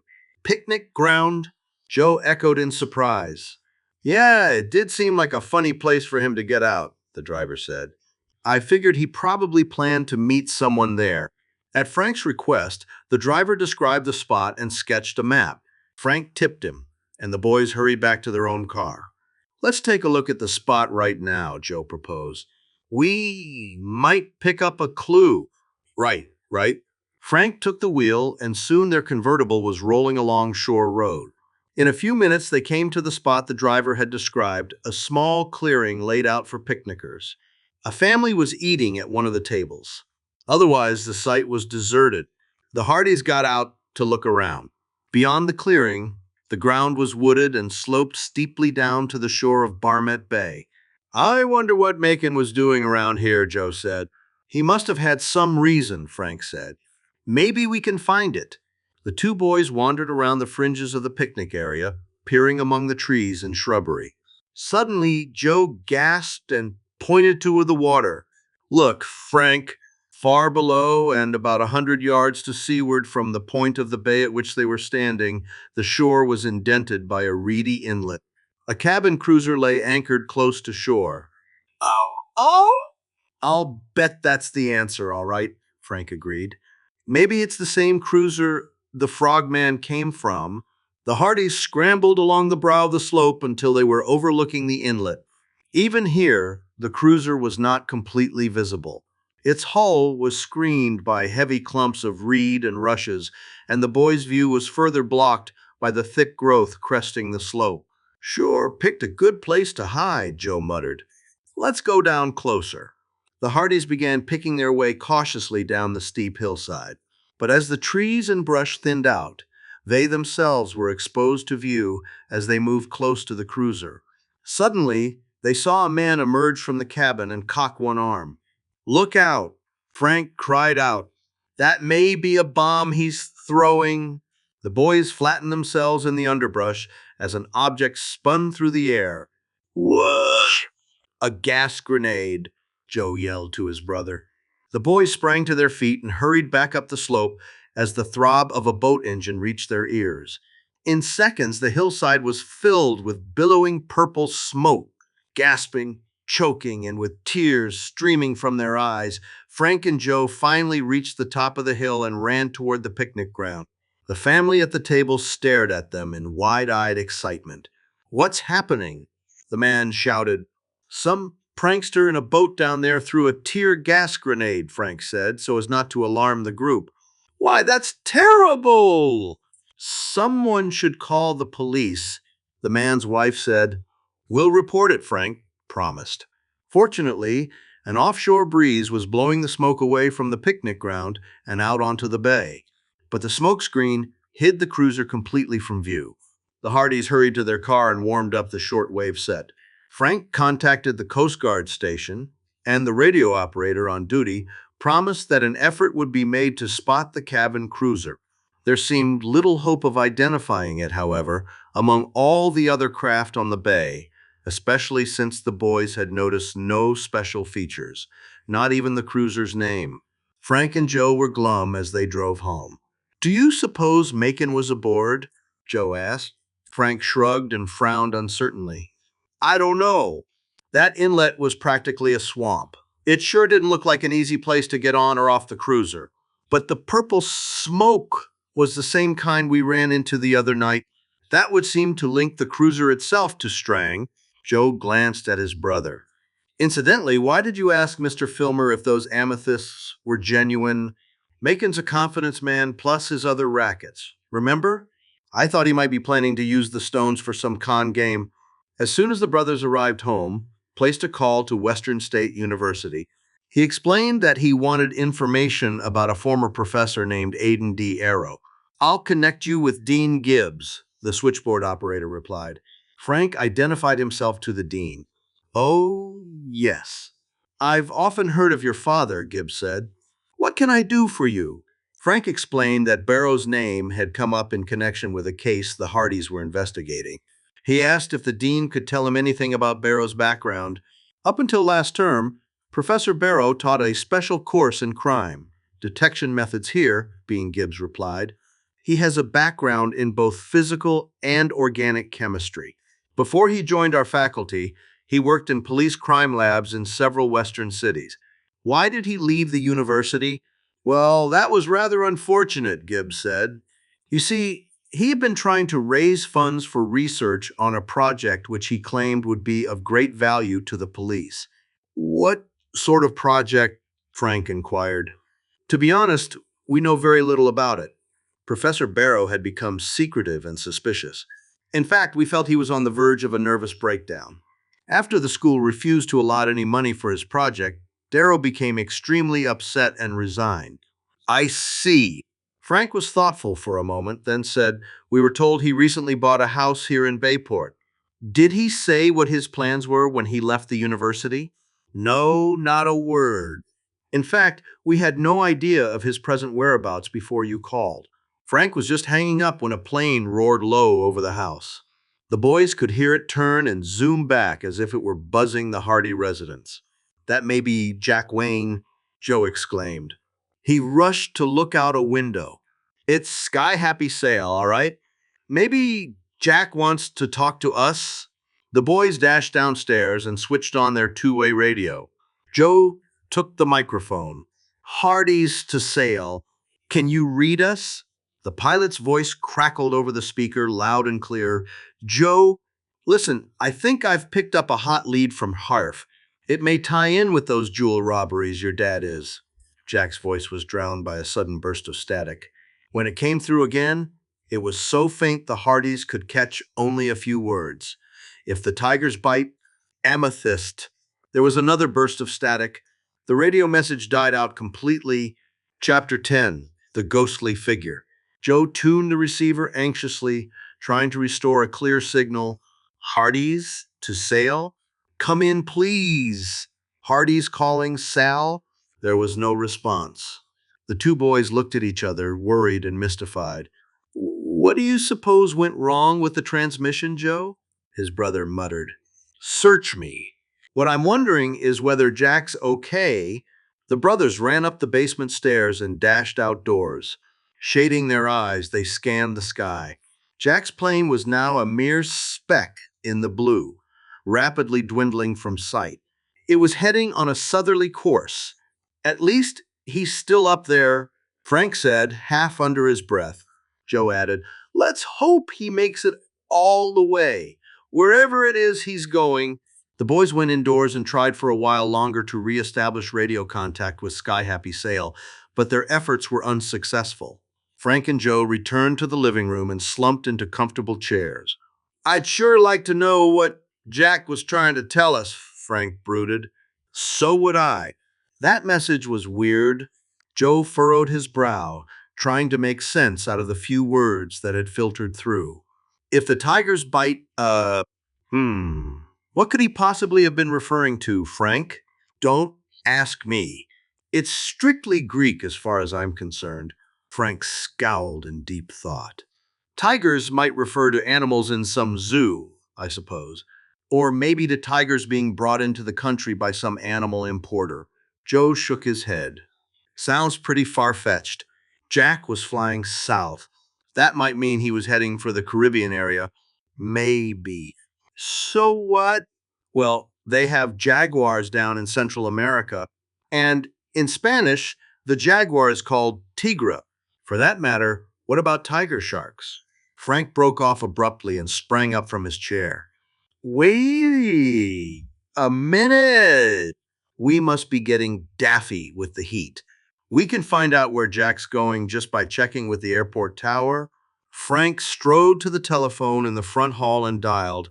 He talked for a few moments, then hung up and returned to the living room, wearing a frustrated expression.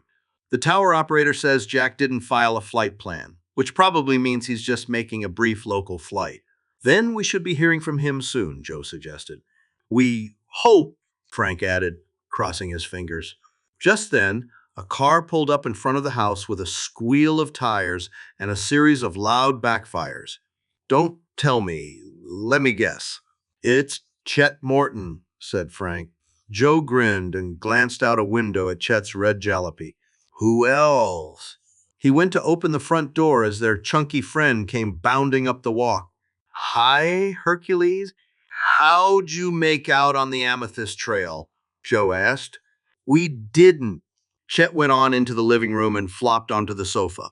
Those girls still can't remember where they picked up the stone, and we didn't find any new ones either. Tough luck, Frank sympathized. The Hardys gave Chet news of the latest developments, including Jack Wayne's radio message. Tigers? Chet's eyes bulged. I hope you're not going to be bumping into any of those on this case. He paused to sniff the aroma wafting from the kitchen. Do I smell chicken? Fried chicken. Mrs. Hardy had paused at the door and smiled as she glanced in. And there'll be honey to go with Aunt Gertrude's hot biscuits. Would you like to have dinner with us, Chet? Would I? Boy, and how. But I'd better call Mom and let her know. An hour later, the meal just over, the doorbell rang. Frank went to answer it. Telegram for Frank and Joe Hardy, said a messenger. Frank signed for it and ripped open the yellow envelope as he brought it into the living room. Hey, it's from Dean Gibbs at Western State University. He read the telegram aloud, Professor Darrow's sister eager to find him. If possible, please contact Professor. Ask him to call her. Wow, what a break! Joe exploded. Chet looked puzzled. How do you figure that? This gives us a perfect excuse to go right up to the Perth mansion and find out what's going on. Frank explained, "Want to come along?" Well, I don't know. Chet squirmed uncomfortably. Maybe you'd better count me out. Don't be chicken. You're coming with us, Joe said, slapping the plump youth on the back. Frank said, I just thought of something. If Professor Darrow taught crime detection methods, maybe we can find some articles by him in Dad's journals. That'll give us material to work up a conversation with him. It might even furnish us a clue to his research project. Good idea, Joe agreed enthusiastically. In their father's study, the Hardys checked the annual index of each of the 3 criminology journals to which their father subscribed. They could find only one article authored by Aidan Darrow. It dealt with new data on the power of light beams. Although the article gave no hint of Barrow's present field of research, it did include a photograph of the professor demonstrating some ultraviolet equipment. He wore eyeglasses and was bald, with a rumpled fringe of gray hair. Well, at least we know what he looks like, Joe remarked. The boys hurried to the Hardys' convertible. A red glow of sunset suffused the western sky as they drove out of Bayport's residential district and into the wooded outskirts of town. Soon they pulled up on the dirt lane directly in front of the Perth mansion. You fellows handle it, Chet said. I'll stay in the car. Grinning, Frank and Joe walked up the tree-covered slope to the house. Joe pressed the doorbell. Moments passed. He was about to ring again when the door suddenly opened. A tall, dark-haired, hatched-faced man confronted them. Noel Strang. Well, what do you want? He demanded, giving the boys a hard stare. We have a message for the man who lives here, Frank said boldly. I live here, Strang retorted. What is it? We mean Professor Aidan Darrow, Frank said, displaying the telegram. Strang reached out to take it, but Frank made no effort to give him the paper. Sorry, but the message is personal. It's from his sister. Too bad? Strang snapped. Professor Darrow suffered a breakdown from overwork and had to leave on a long vacation. I have no idea how to reach him. Did he go out of the country? Joe spoke up. If so, maybe we could. The door slammed in the boys' faces. Frank and Joe looked at each other uncertainly, then turned and started down the veranda steps. In the gathering dusk, a light suddenly blazed on in an upstairs window.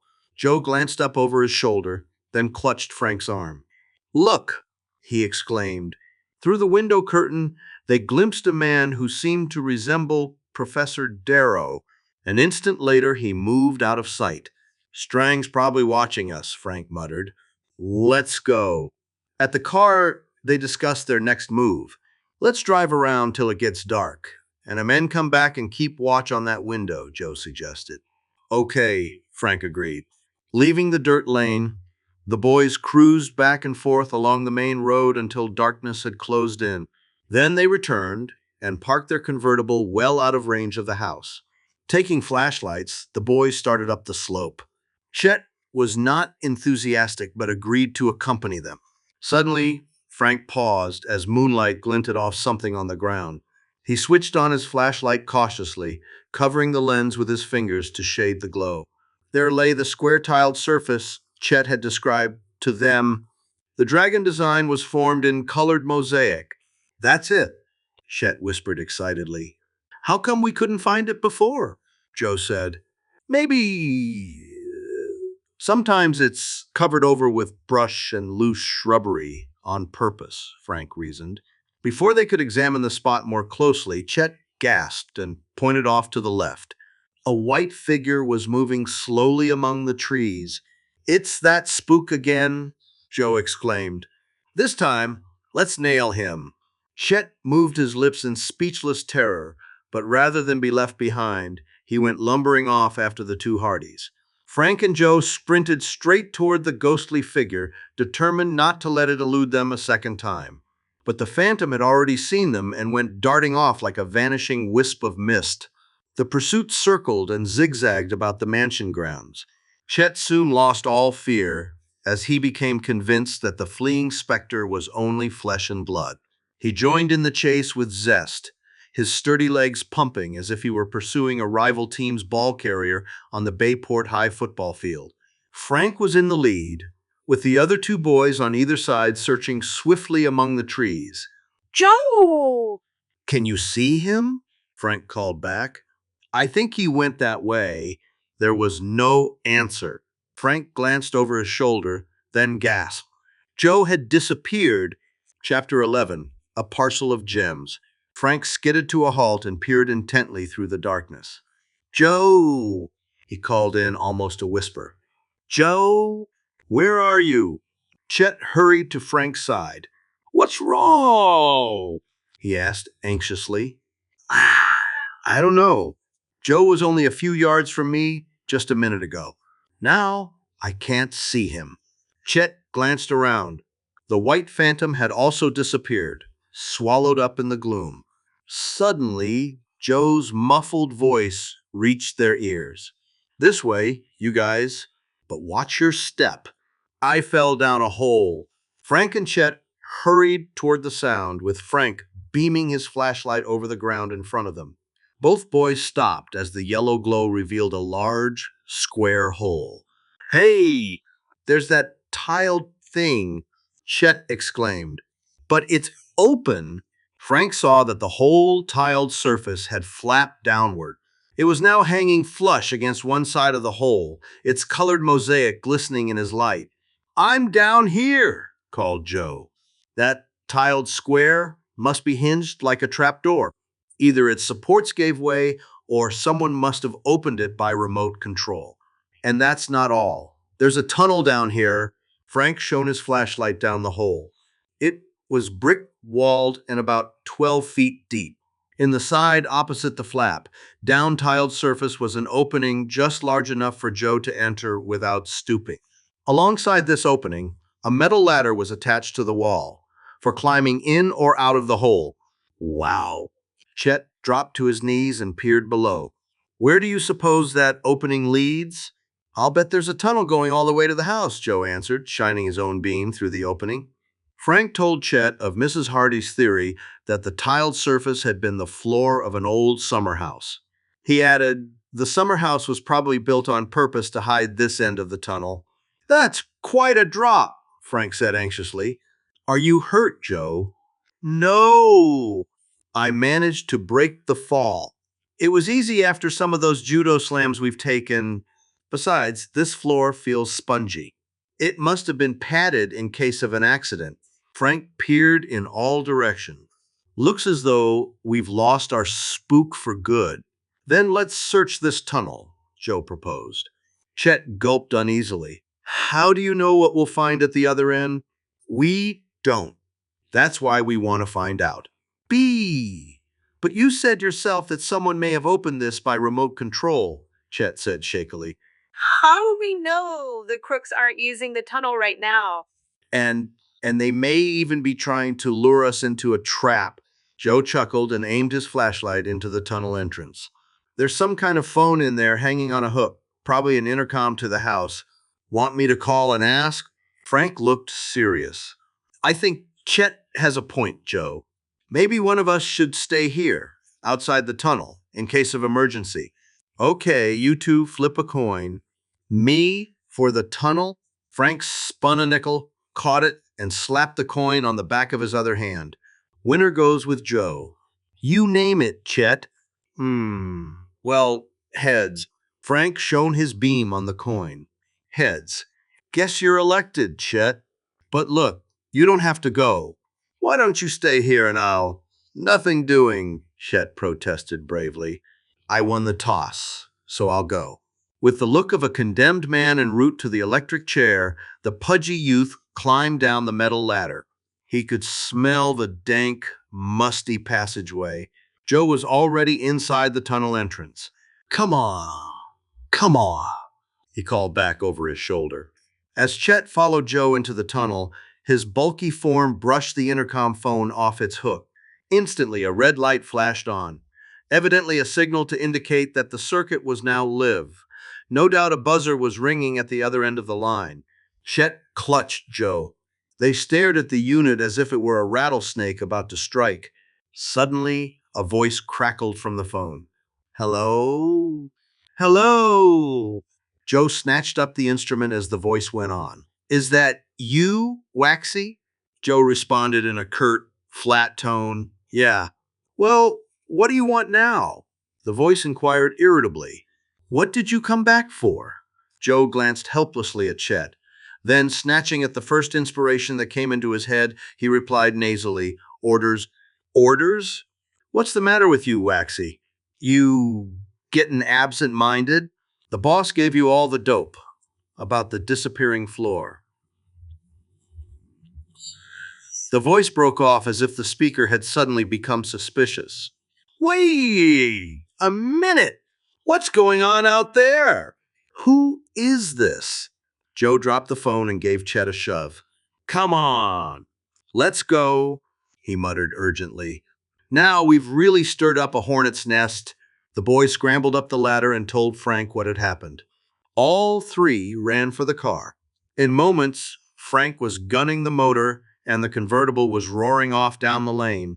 What a bad break, Joe grumbled as they turned onto the main road. It was my fault, Chet admitted, and I'm sorry. But I sure learned something, namely, not to get mixed up in any more of your nutty cases. So next time, count me out. The Hardys chuckled and Joe apologized for his remark. Between them, the two young sleuths managed to make Chet change his mind by telling him they could not get along without him. The mantel clock in the living room was just chiming 9 when Frank and Joe arrived home. A note propped on the dining room table explained that their mother and Aunt Gertrude had gone to visit a neighbor down the street. The boys got apples and milk from the refrigerator. Frank poured 2 glasses, and they sat down in the kitchen to discuss their case. Think we should notify the police? Joe said. About Darrow? Frank shrugged uneasily. I don't know. We're not sure it was he that we saw. For all we know, he may have told Strang not to admit any visitors. Remember, Dean Gibbs said he had become very huffy. Joe nodded. I sure wish Dad or Sam Radley were here to advise us. A moment later, the radio signal buzzer sounded from the basement. Maybe that's Dad now, Joe exclaimed, setting down his glass and tossing his apple core into the garbage can. The boys rushed downstairs and soon established radio contact with their father, who was calling from Chicago. Sam and I are still sifting leads here, Fenton Hardy reported. The thieves seem to have covered their tracks pretty well. Incidentally, the same method was used as on all the other jobs. The private patrolman guarding the place blacked out and has no recollection of what happened. The detective listened as Frank and Joe brought him up to date on events in Bayport. He, too, was baffled by Jack Wayne's interrupted radio message. When the boys asked what to do about the situation at the Perth mansion, he was silent for a moment, then said, That window at which you think you saw Darrow, was it barred or heavily screened in any way? No, it was partly open, Joe replied. Then if the man was Darrow, it hardly sounds as if he's being held against his will.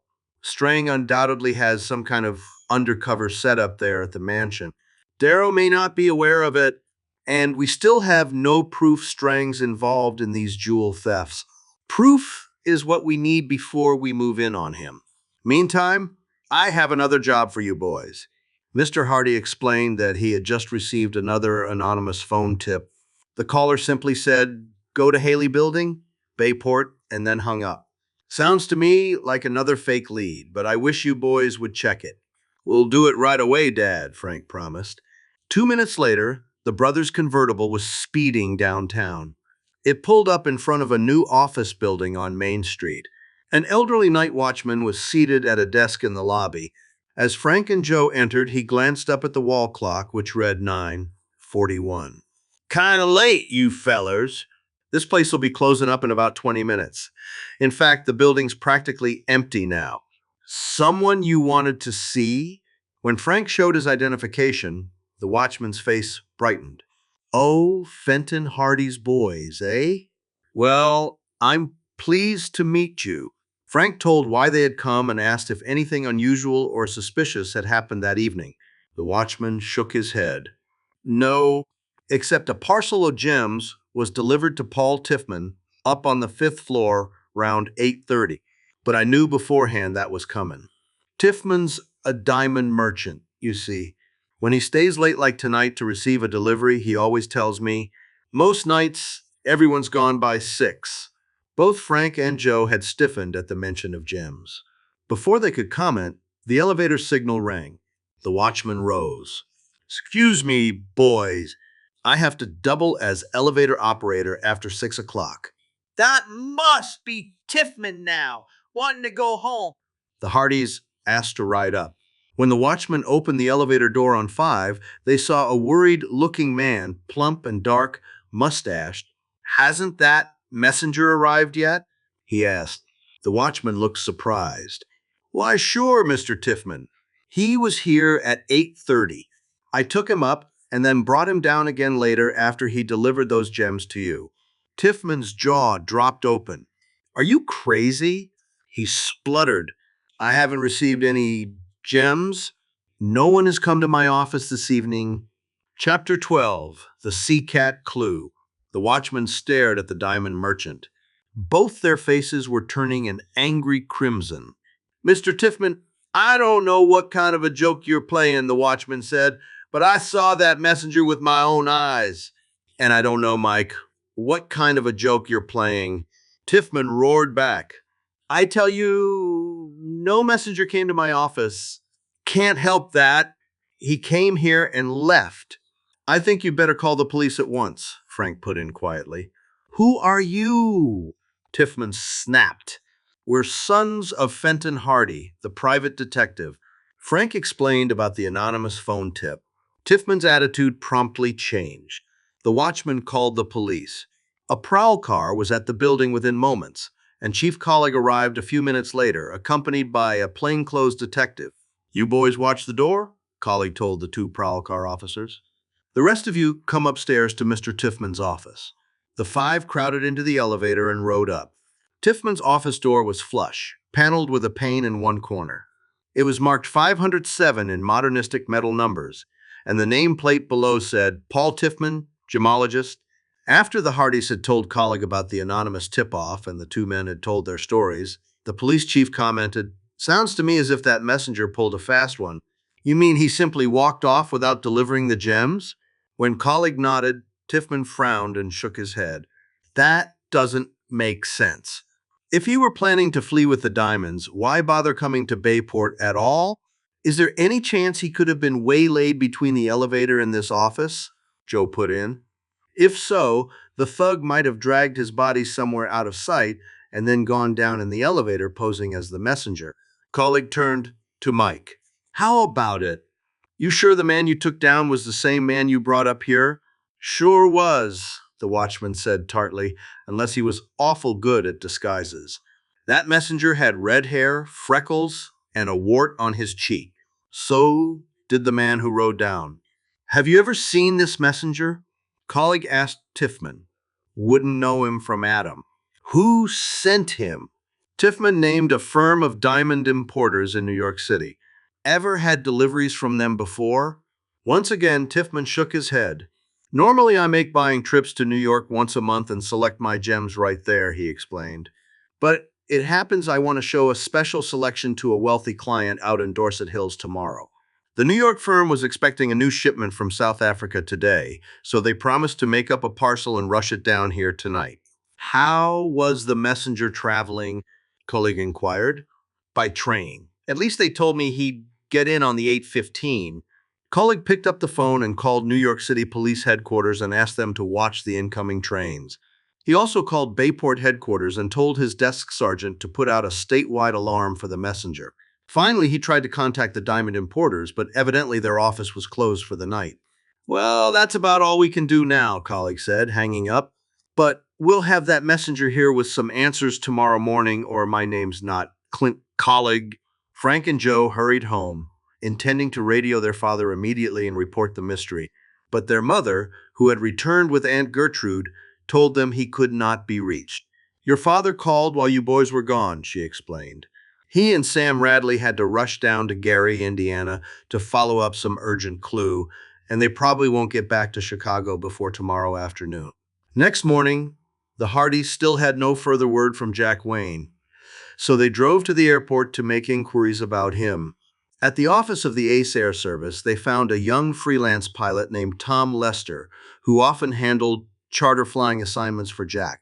"Are you boys looking for Jack too?" he asked. "We sure are," Frank replied. He told Tom about the puzzling interrupted radio message. Tom could offer no explanation. "It certainly sounds strange. What worries me is that Jack filed no flight plan. Ordinarily, under those circumstances, I would have expected him to be back last night." "Do you think he may have crashed?" Frank inquired anxiously. "It's possible, especially if his radio conked out. That would explain why he hasn't called for help." Tom rubbed his jaw thoughtfully.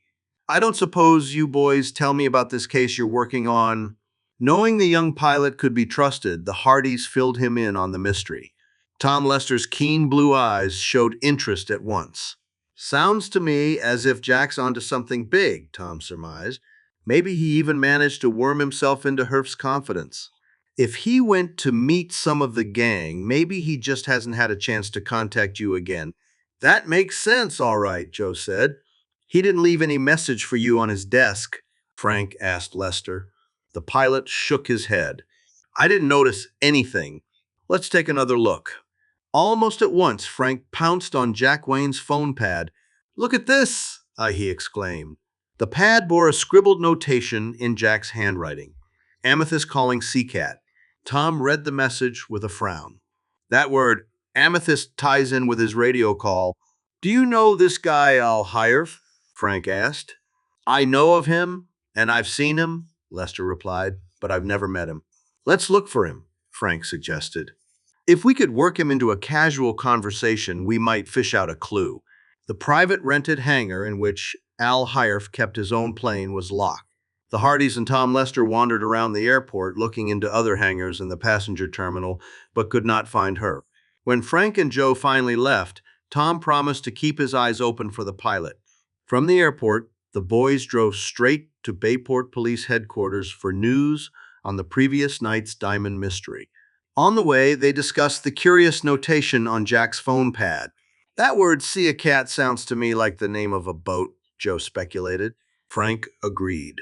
"You know, Joe, it might even be the name of that mystery cabin cruiser." At headquarters, the desk sergeant told them to go on into Chief Colleague's office. A red-haired man, freckled, and with a wart on one cheek, was seated in front of the chief's desk. "Glad you're here, boys," Colleague told them. "This is Dan O'Banion, the messenger." The Hardys listened to O'Banion's story.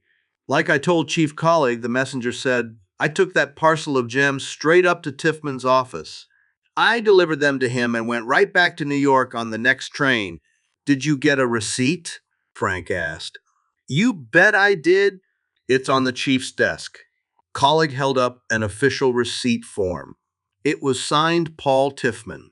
"I've called Tiffman and asked him to come over here," Colleague added. When the diamond merchant arrived, O'Banion looked astonished. "This isn't the man I gave the gems to," he exclaimed. "And I've never seen you before either," Tiffman said tartly. "You certainly weren't in the office when I arrived," the messenger agreed. "I was in my office every minute of the evening. And nobody could have taken my place." Tiffman added that the signature on the receipt form was not his, and proved it by displaying his driver's license and other identification cards. O'Banion shrugged, tight-lipped. Frank suggested they all go to the Haley building. "If we reconstruct what happened last night, it may throw a new light on the mystery." "Good idea, Frank," Chief Colleague said. In 10 minutes, they were on their way to Tiffman's office. As they stepped off the elevator, the messenger's expression changed. "What's the matter?" Joe asked him. O'Banion pointed to a large, unsightly crack in the wall plaster. "I'm positive that crack wasn't there last night," he said. It's been there for the past 2 weeks, Tiffman said. Some careless workman banged into the wall when they were delivering furniture. When they entered Tiffman's office, O'Banion looked more bewildered. "This wasn't the office I came to," he exclaimed. "The furnishings were altogether different. Maybe you need glasses." Colleague snapped. "Didn't you look at the sign on the door?" "I did look," O'Banion flared back. The office number was 507, and the sign said, "Paul Tiffman, gemologist." Chief Colleague's face took on a tinge of purple. "I'm sending for the county polygraph expert," he roared, thumping his fist on the desk. "You and Mr. Tiffman and the night watchman are all going to get lie detector tests." "That suits me fine," O'Banion snapped. Frank and Joe were mystified as they drove away from the Haley building. Both boys would have liked to go out in their boat to sift through their thoughts in the fresh salt air and sunshine. Since the sleuth was not yet repaired, they settled for a drive to the harbor. The Napoli was moored at the dock. Tony was touching up worn spots with varnish, while Chet Morton lolled on a thwart, practicing knots. Frank and Joe strolled out to chat with them. "Anything new on the case?" Tony asked. "Plenty," Joe grumbled. "The problem is how to unravel it all." "Rats," Chet muttered. "I just can't seem to tie a bowline on a bite." Suddenly, Frank let out a gasp. "Maybe that's what Jack Wayne's message meant?" Chapter 13, Snoop Camera. Joe gave his brother a puzzled look, at first seeing no connection between Chet's remark and Jack Wayne's interrupted radio message. "What do you mean, Frank?" "Look, we've been assuming all along that when Jack said tiger's bite, he meant the kind of biting that's done with teeth," Frank observed. Joe exclaimed. "I get it. You think he was talking about the kind of bite spelled B-I-G-H-T?" "Exactly. You mean the message had something to do with a rope or line?" Chet asked blankly. Frank shook his head. "That wouldn't make much sense. But remember, bites can also mean a sort of bay or indentation in a coastline. In other words, maybe Tiger's Bite is the name of a place." Joe snapped his fingers excitedly. "Sure. Tigers could be the name of the place Jack was heading when we saw him fly south." "Any of you fellows ever hear that name before?" Frank asked. Chet shrugged his beefy shoulders. "Not me." Joe also had to admit that the name was new to him, but Tony frowned thoughtfully. "That rings a bell. I have a hunch. I've heard it." "Where?" the Hardys asked in chorus. "I don't know. But if you're right, it must be someplace along the coast. Maybe I've been there in the Napoli." "Why don't we look on a map?" Tony opened his boat locker and took out a sailing chart of the Barmet Bay area. He and Chet then climbed up onto the dock and the boys spread out the chart. But after poring over it for several minutes, they could find no such name as Tiger's Bite. "Another clue conked out," Joe muttered. "Let's not give up too soon," Frank said. "Maybe it's not important enough to show on the map, or maybe the name's not official." "Why don't you ask old Clams Daggett?" Chet suggested. "That's an idea," Joe said. "He'd certainly know if anyone would." Daggett was a retired seafaring man who now operated a ferry service to Rocky Isle in Barmet Bay. Frank glanced at his wristwatch. "Clams won't be here to pick up any more passengers until 1:30. Let's go home and have lunch, Joe. We can stop by later and ask him." "Okay. I can sure use some chow." Each of the boys ate 2 hamburgers and a generous portion Ops French fried potatoes. They were just finishing helpings of Aunt Gertrude's old-fashioned strawberry shortcake when the telephone rang. Tom Lester was calling from the airport. "All Hiref just showed up," the pilot told Frank. "If you want to talk to him, now's your chance." "Where can we find him?" "Right now, he's in the hangar, checking his plane. He has a pug nose and wears his hair in long sideburns. You can't miss him." "Okay. Thanks, Tom." Frank hung up and told Joe, "It's not 1 o'clock yet. Let's whip out to the airport before we see Clams Daggett." "Suits me." "And say, why don't I take my new camera along and snap Herf's picture? Dad might recognize him." "Good idea." Joe had recently bought an ultra-miniature camera from money he had saved. It could be attached to his lapel for taking secret photographs. Both boys slipped on sport jackets to allay suspicions on Joe's maneuver.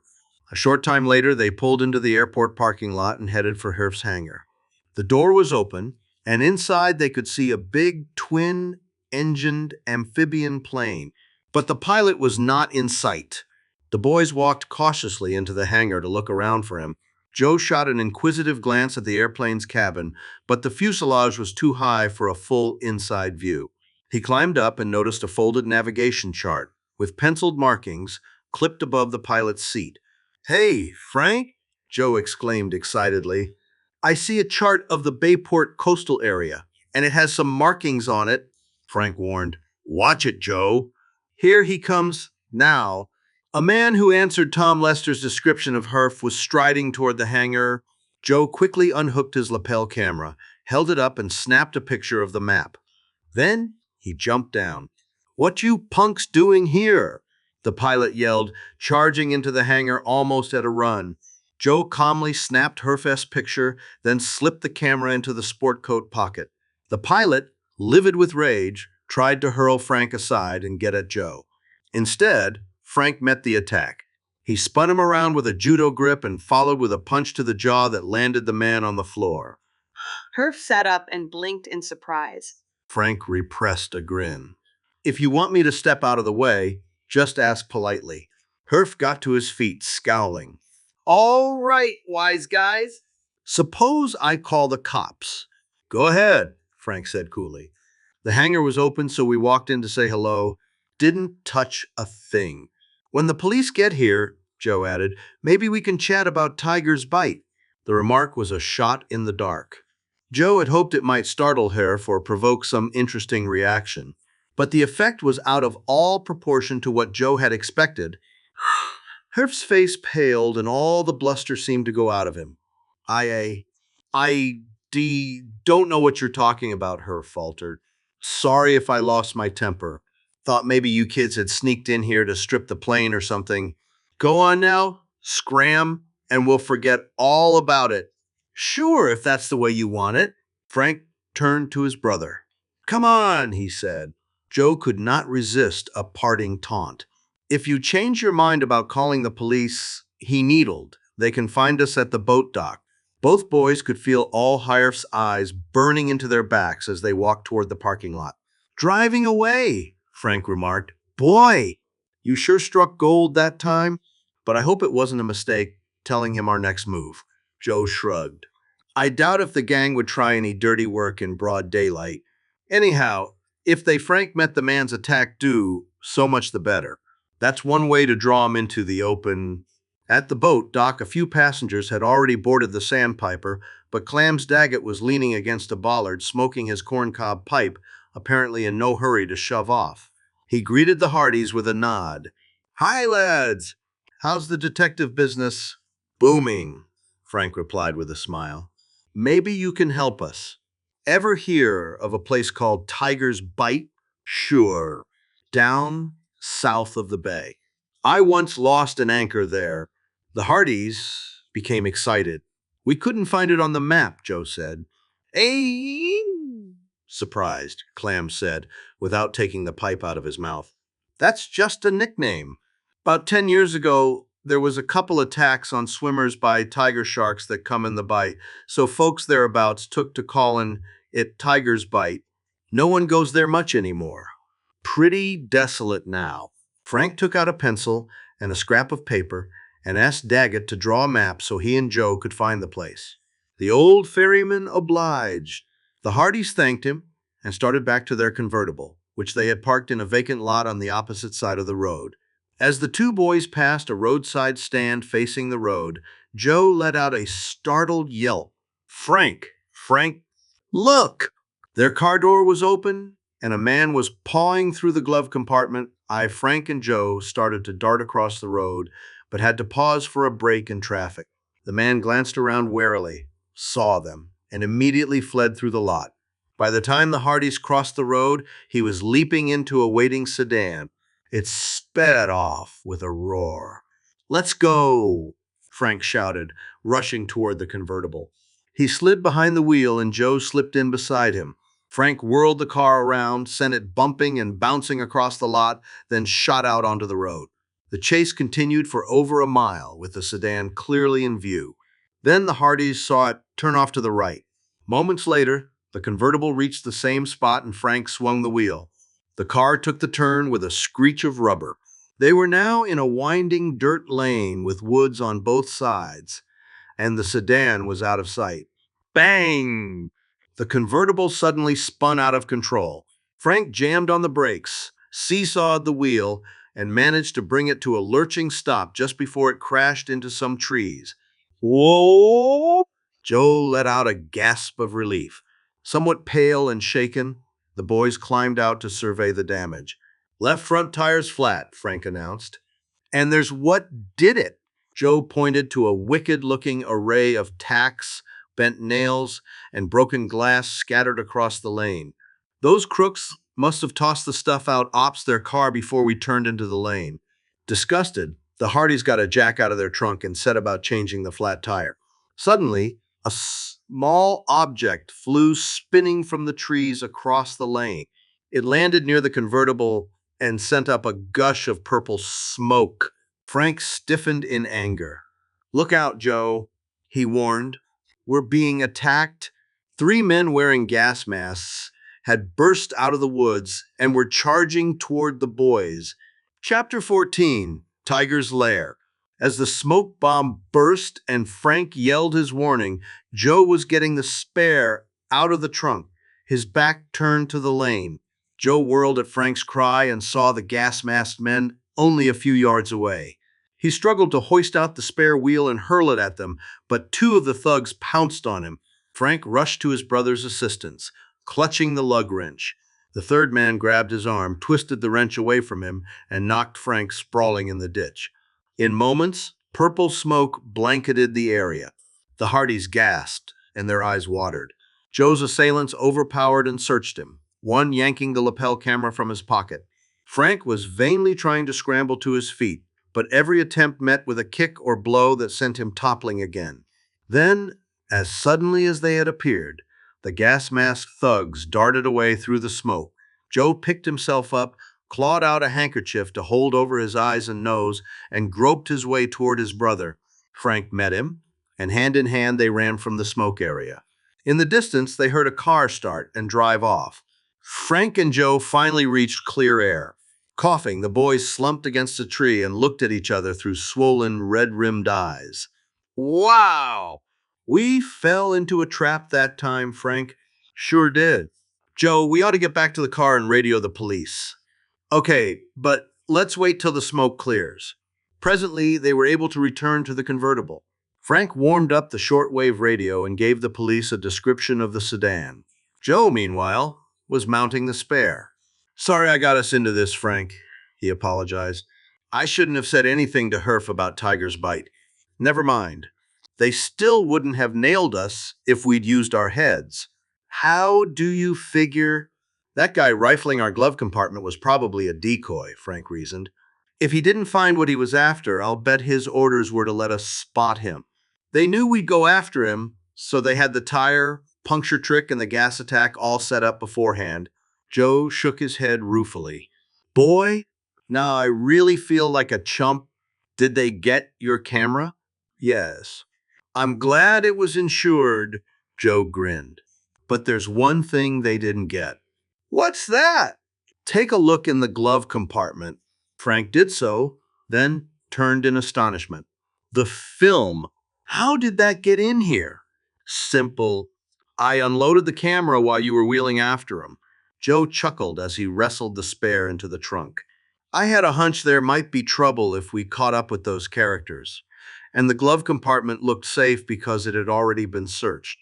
"Nice going, Joe." As they were driving home, Joe remarked, "Herf called the signals on that attack."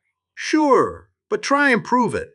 "He probably phoned his pals the second we left the airport and has a nice, clear-cut alibi for himself." As soon as they arrived home, the boys developed the film and made an enlarged print of the chart. As expected, it showed the Bayport coastal area. A notch in the coastline south of Barmet Bay had been circled in pencil. "It's the place on Clam's Dagger's map Tiger's Bite," Frank exclaimed, then frowned. "I don't get it, Joe. Herf knew we'd heard about Tiger's Bite, and we were bound to locate it. So why was he so eager to get the film back?" "You're overlooking something, Frank, right here." Joe pointed to an X mark near the bite, barely visible on the print. Frank gave a whistle. "Wonder what's there? Maybe enough evidence to put the gang behind bars," Joe surmised. "This photo would link them to whatever that X stands for." Wow. Frank was jubilant.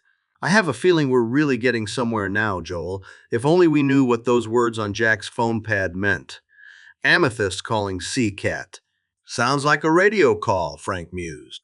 "It would tie in with our guess about Sea Cat. In other words, a radio call to a boat." "Right. But the amethyst part stumps me, unless that's the name of another boat. Or maybe of a plane that's doing the calling." "That's it, Frank." Joe snapped his fingers excitedly. "It could be a code name for Jack's own plane, or even for Jack himself." Right.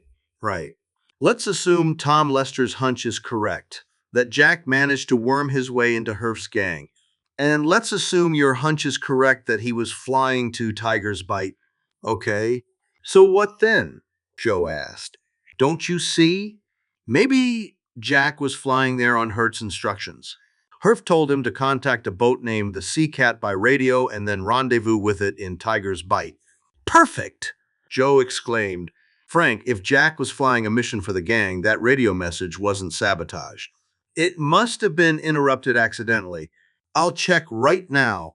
Frank said he called the Bayport radio station and learned that it, too, had experienced freakish transmission difficulties the day before, apparently due to sunspots. "Frank, let's go to Tiger's Bite and find out what that X stands for," Joe proposed. "While we're at it, we may spot Jack's plane." "Okay," Frank agreed. "But let's call Dad first. He may be back at the hotel by now." The boys were able to contact Fenton Hardy. "How'd you make out in Gary, Dad?" Frank asked. "We ran into a blank wall," the detective replied. "The getaway car was traced there, but I'm sure now it was just a false scent to make us think the thieves had fled to that area to hide out." When Mr. Hardy heard about the Haley Building mystery and the vanished diamonds, he concluded that the same jewel thieves had struck again. "Sam and I had better fly back there as soon as possible," he told Frank. "We'll try to be in Bayport sometime tonight." Mr. Hardy listened with keen interest to Frank's report about Al Hiref, the notation on Jack's phone pad, the gas bomb attack on the boys, and their theory about Tiger's Bite. After concluding the conversation, the boys drove to Bayport Harbor. They rented a motorboat and started into the bay. As they passed the jetty, they sighted the Napoli with Tony and Chet aboard. The boys hailed one another and brought their boats alongside. Frank told them where he and his brother were heading. "Why pay rent on that job?" Tony exclaimed eagerly. "I'll take you there in the Napoli." Frank considered a moment, then shook his head. "There's another job you can do." "Name it." "We have a hunch that Sea Cat's may be the name of the gang's cabin cruiser," Frank explained. How about cruising all the coves around here and see if you can spot a boat by that name? Tony and Chet agreed, and the Hardys resumed their course. Reaching the mouth of Barmet Bay, they headed southward along the coast. After a half-hour's run, they sighted Tiger's Bite. "If Tiger's Bite is just a local nickname, I wonder how the gang picked it up," Joe mused. "They must have heard it from some local boatman or fisherman," Frank reasoned. Joe slowed the motor as they cruised into the Mi'kmaq. Iney Cove was wooded on all sides, with a strip of flat sandy beach extending for about a quarter of a mile. The rest of the shore was rocky. "Frank, that beach would have made a good landing strip for Sky Happy Sail," Joe suggested. "What say we take a look for plane tracks?" "Good idea." Joe brought the motorboat in close and anchored. The boys pulled off their loafers and socks and waded ashore. The sand appeared unmarked. "You could still be right," Frank told his brother. "The tracks may have been washed out during high tide." Returning to their boat, the Hardys consulted their photographic blow-up of Herf's chart. The X mark lay inland from the bite on a narrow creek which flowed not far from the beach. Aside from a few gulls screeching overhead and the noise of the surf outside the bite, the area was calm and silent. Frank frowned at the racket of the motor as Joe steered toward the creek. "If any of the gang's around here, we sure won't take 'em by surprise," he remarked. Joe nosed the boat gently into the creek. Frank moored it to a rock and they headed inland on foot. The brothers had hiked only a short distance along the winding stream when they sighted a dilapidated cabin nestled among trees. "So that's what the X mark stood for," Joe exclaimed. The boys advanced cautiously to reconnoiter the cabin. Suddenly, they were startled by the sound of a plane engine revving up along the bight. A moment later, the plane soared into view among the trees.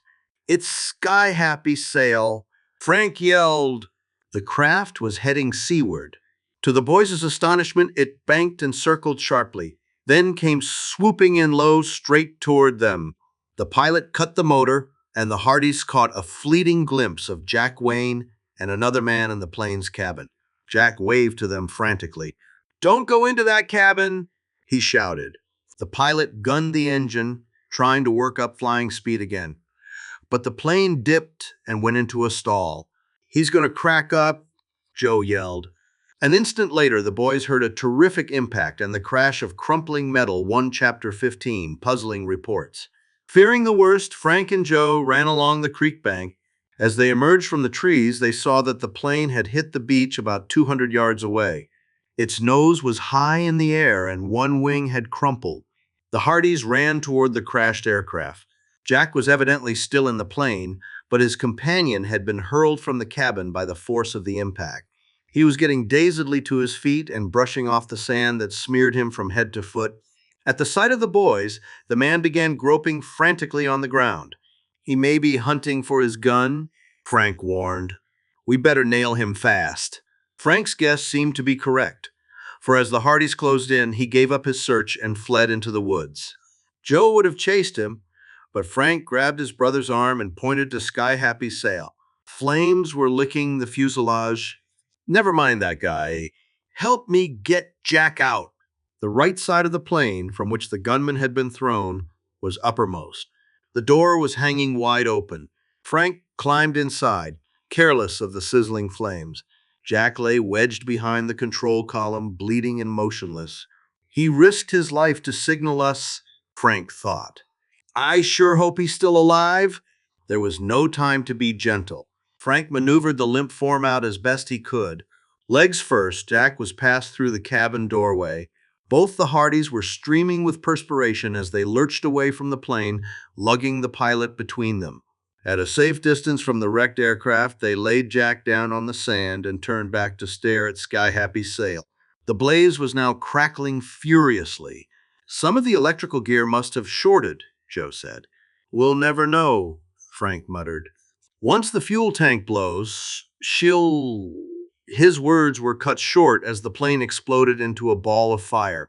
A column of smoke and flame shot high in the air. "Wow! We made it just in time," Joe gasped in a shaky voice. The boys turned their attention to Jack Wayne. His face and shirt were streaked with blood from a scalp wound. Frank felt the pilot's pulse and knelt to listen for a heartbeat. "Thank goodness! He's still alive," Frank reported tensely. Joe ripped off a piece of his own shirt tail to make a bandage. Fortunately, although the pilot's hair was matted with blood from the wound, active bleeding appeared to have ceased. Frank wiped off Jack's face with a scrap of cloth moistened with water. Presently, the pilot stirred and opened his eyes. As he saw Frank and Joe bending over him, his lips twitched into a smile of relief. "Sure glad you boys are safe," he murmured. "Glad we're safe," Joe echoed. He flashed his brother a puzzled glance. "Must have something to do with the cabin," Frank said. "You were trying to warn us. Is that it, Jack?" Their friend gave a faint nod. "I was waiting there with that other guy to meet the boss. Then he got word by radio that you two might show up. Radio message said to Booby, 'Trap the cabin W with explosive and pull out.'" "Wait, let's get this straight," Frank put in hastily. "You flew here because Hirf offered you a chance to join the gang?" Again, the pilot nodded. And your plane was hidden in the brush so no one would spot it? Joe added. That's right, Jack mumbled. We were just about to leave when your boat pulled in. Barney, he's the guy who was with me. He said we should lie low till you were out of sight. Then take off. Jack's voice was getting weaker. Frank urged him not to talk, but the pilot, now lapsing back into unconsciousness, seemed not to hear. Barney was holding a gun on me, testing me to see what I'd do. Only way I could warn you was to... Suddenly, Jack's head lolled to one side. He's passed out again, poor guy, Frank said, checking the pilot's pulse. He saved our lives, Frank, Joe murmured. With that cabin deserted, we'd have walked inside and been blown sky high if Jack hadn't. The wilderness quiet was suddenly shattered by the staccato noise of a boat engine. The Hardys leapt to their feet and saw their own motorboat shoot out from the creek. Aboard was the man who had been hurled clear of the plane, the man whom Jack had called Barney. What a couple of nitwits we are, Joe burst out furiously. While we were talking here, we let him circle through the woods and grab our boat. There was no possible chance of retrieving the craft. It was already picking up speed, heading out of the bight toward the open sea. The prize boner of all time, Frank groaned. We're stranded here. Joel and Jack needs medical attention. The photographic print of the map was in the boat, and neither boy could remember any inland details. But Joe felt sure the nearest road was at least 10 miles away. Looks as though we have two choices, Joe, Frank said thoughtfully. We can wait here till the folks back in Bayport get worried and come looking for us. Or one of us can try to find a road and flag down a car for help. Joe shook his head. Pretty long shot. Whoever went might not be able to find his way through the woods before dark. But there's one other possibility, Frank, such as Trying to get into the cabin without exploding the booby trap and use the gang's radio. You're right. I never thought of that. Frank rubbed his jaw worriedly and considered. The boys' debate was cut short as they saw a small cruiser heading into the bight. Frank and Joe jumped up and down, yelling and wigwagging their arms, but they soon realized the signals were unnecessary. The cruiser evidently had been attracted to the scene by the smoke and flame of the burning airplane. The skipper of the cruiser brought his craft in close to the boys and shouted through cupped hands, "What happened? Do you need help?" "We sure do," Frank yelled back.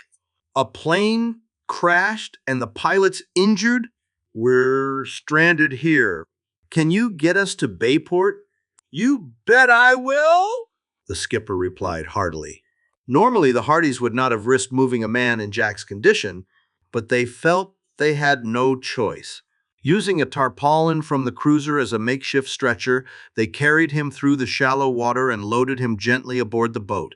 Mr. Webb, the elderly, white-haired owner of the cruiser, revved his engine, and they started out of the bight.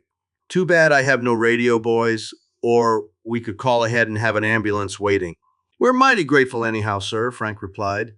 "If you hadn't come along, I don't know what we would have done." There seemed little chance of sighting or overtaking the stolen motorboat.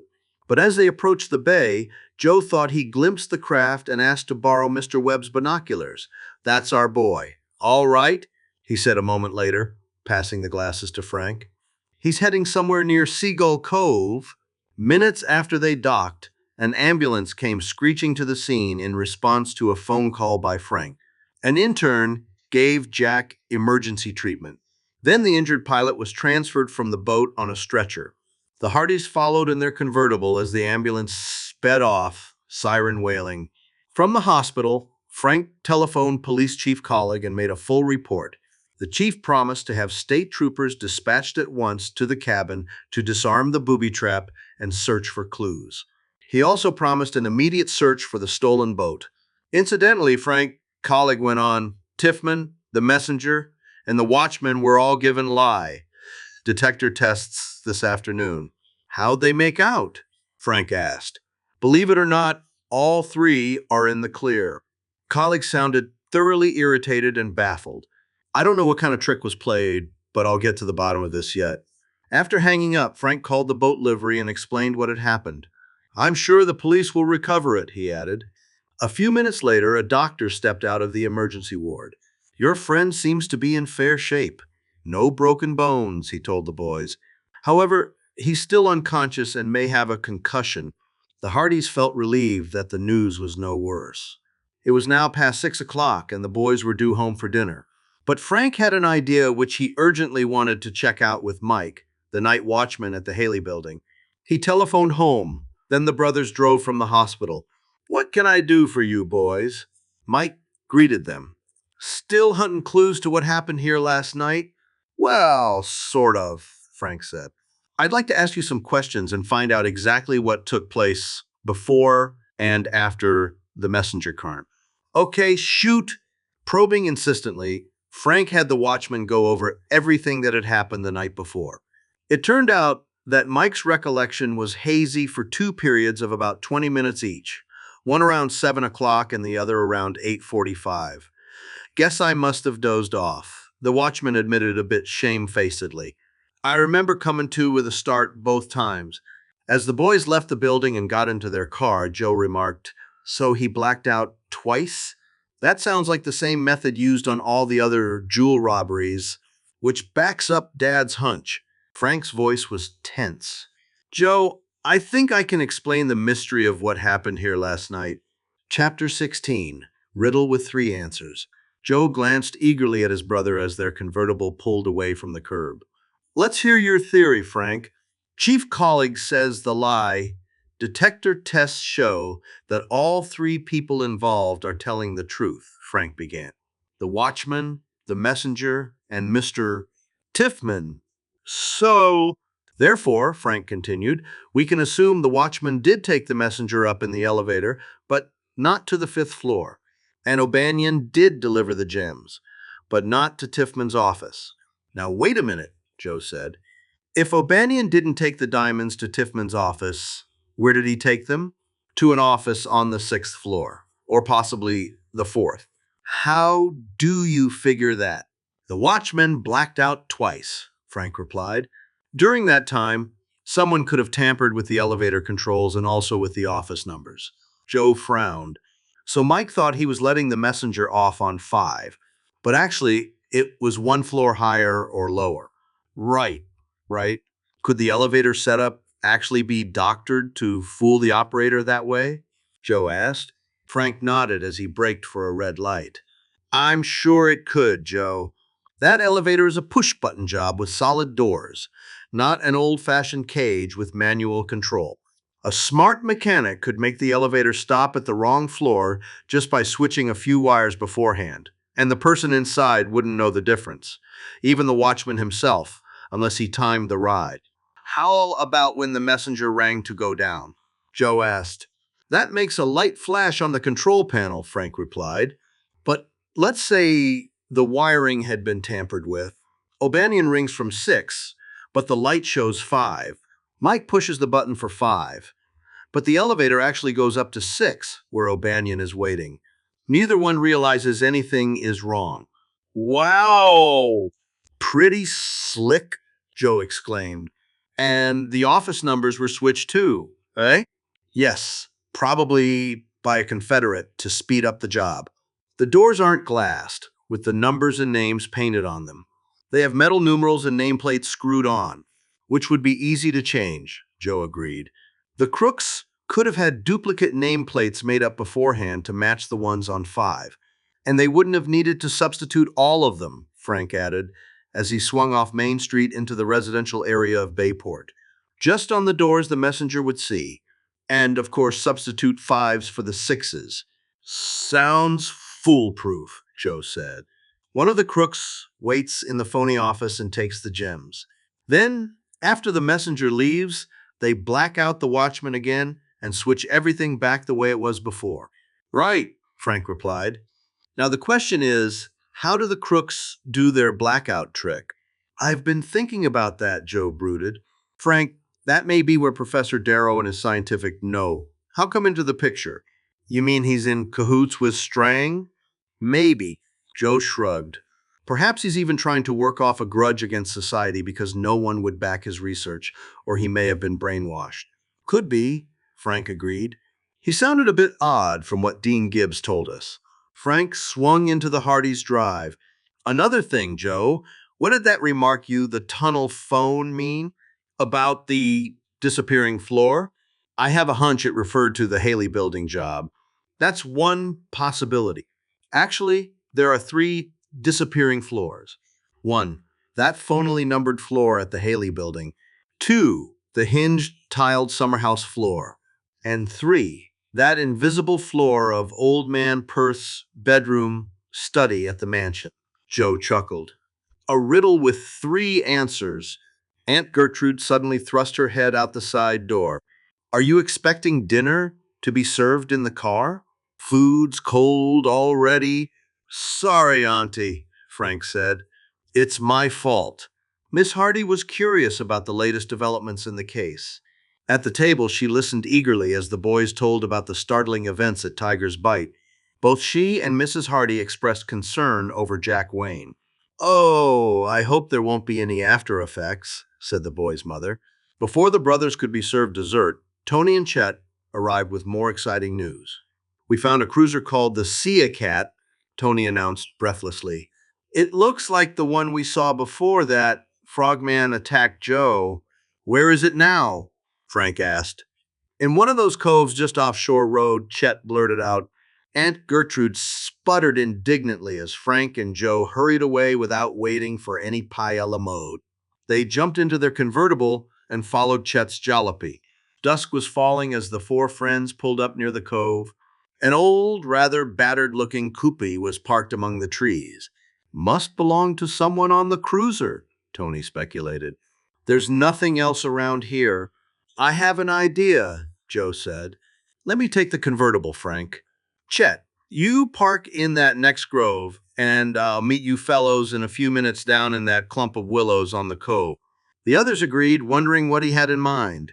After Joe had made a U-turn and driven off, Chet parked his own car, then started down the hillside toward the cove with Frank and Tony. The 3 boys hid among the willows and looked out across the water. The cruiser lay silently at anchor amid the deepening twilight with a dinghy tied alongside. A faint, wavering light came through the cabin portholes. 10 minutes went by. At last, Joe joined them. I borrowed Dad's radio signal. Sender, he explained, and attached it to the axle of that coupe so we can trail it. Smart idea, Frank said approvingly. A few more minutes passed. Inami and Guy aboard the cruiser went out. Presently, a shadowy figure emerged from the cabin, but it was now too dark for the boys to make out the man's features. He glanced around furtively, then climbed into the dinghy and began rowing ashore. He sure acted sneaky, Tony whispered. He's probably not the owner, Frank surmised. I'll bet he had no right to be aboard. The man rowed across the cove, moored the dinghy to a tree, and started up the hillside. He must be the person who parked that coupe, Joe muttered excitedly. The boys hurried back to their own cars. Joe had parked in the grove, close to Chet's jalopy. Almost instantly, they heard the coupe start up, and a moment later it drove past. Joe switched on the special receiver for the radio, tailing device. A low, steady, whirring wail issued from the speaker. Okay, let's go, he told Frank. The convertible swung out onto the road. Chet's jalopy followed. Frank kept his headlights dimmed and stayed a safe distance behind the coupe. It circled Bayport and turned onto the road the black sports car had taken 3 nights earlier. Joe traced the coupe's course by manipulating a loop antenna. He's going to the Perth mansion? Joe exclaimed as a sudden fade in the radio. Howell announced a turn by their quarry. The boys pulled off the road and waited a few minutes so as not to betray themselves. Then they, too, entered the dirt lane. After parking in some shrubbery, they began searching for the coupe. Frank soon spotted it standing half-hidden among some trees farther down the lane. Looks as though he's trying to stay under cover himself, Tony muttered. I'm sure he's not one of Strang's men, Frank agreed as Joe jotted down the license. How are we going to find him? Chet asked. Scout around and use our eyes, Joe replied. The four boys started up the slope. They all swung around with a start as a bloodthirsty snarl sent their pulse rates skyrocketing.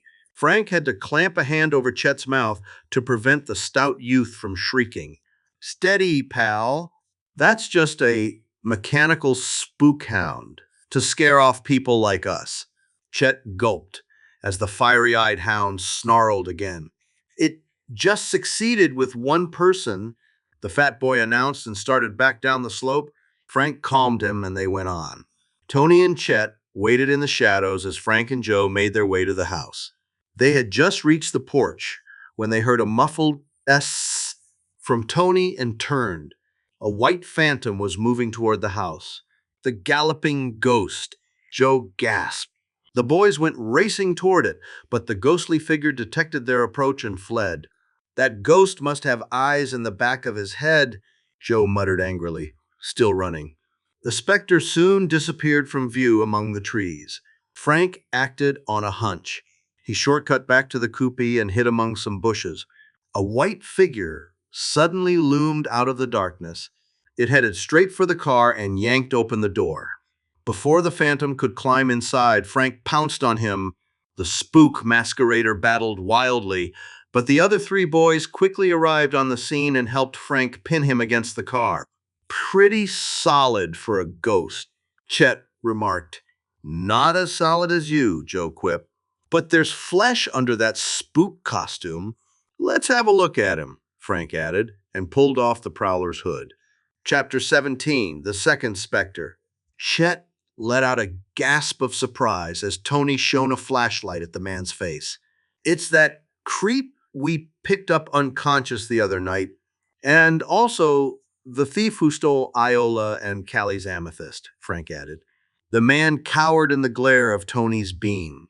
"Please, boys," he whined, "I meant no harm.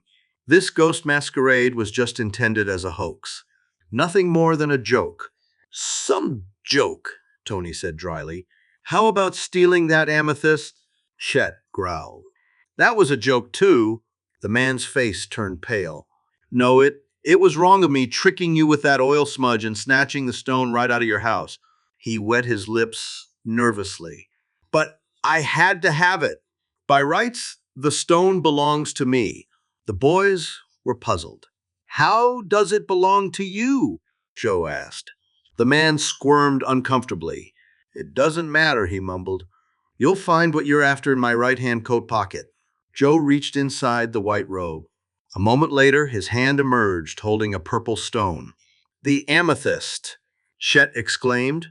Joe turned it over to him to give back to the girls. "You still haven't answered my brother's question," Frank said in a cold voice.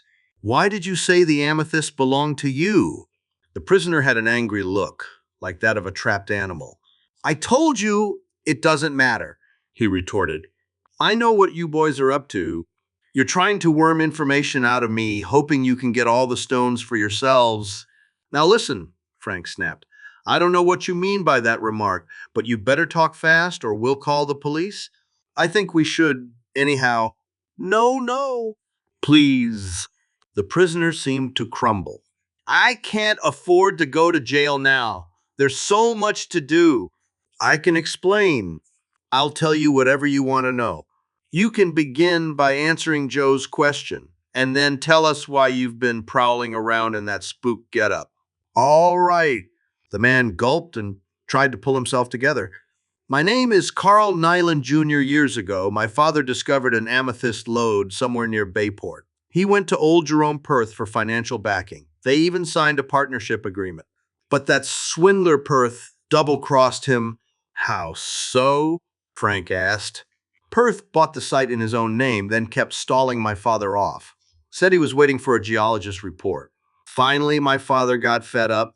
They quarreled, and Perth had my father thrown out of the mansion. But first, Perth taunted him. He said the partnership papers and some amethysts my father had brought him were kept in a place outside the mansion where anyone could get at them. But my father wouldn't be smart enough to find it." "Boy, sounds as if Perth was a real snake in the grass," Tony muttered. "That man was evil," Nyland declared, "but he got his just desserts." The quarrel brought on a heart attack and he died the next day. Didn't the partnership papers turn up when the old man's estate was settled? Frank asked. No, his lawyers claimed that no such papers, nor the amethysts, were among Perth's effects. My father kept searching secretly for a long time after that, but he never could find the hiding place. Joe snapped his fingers. He must have been the ghostly figure that people thought was haunting this place. Yes, he was searching here the night the nephew died, Nyland admitted. That's what gave him the idea of dressing as a ghost.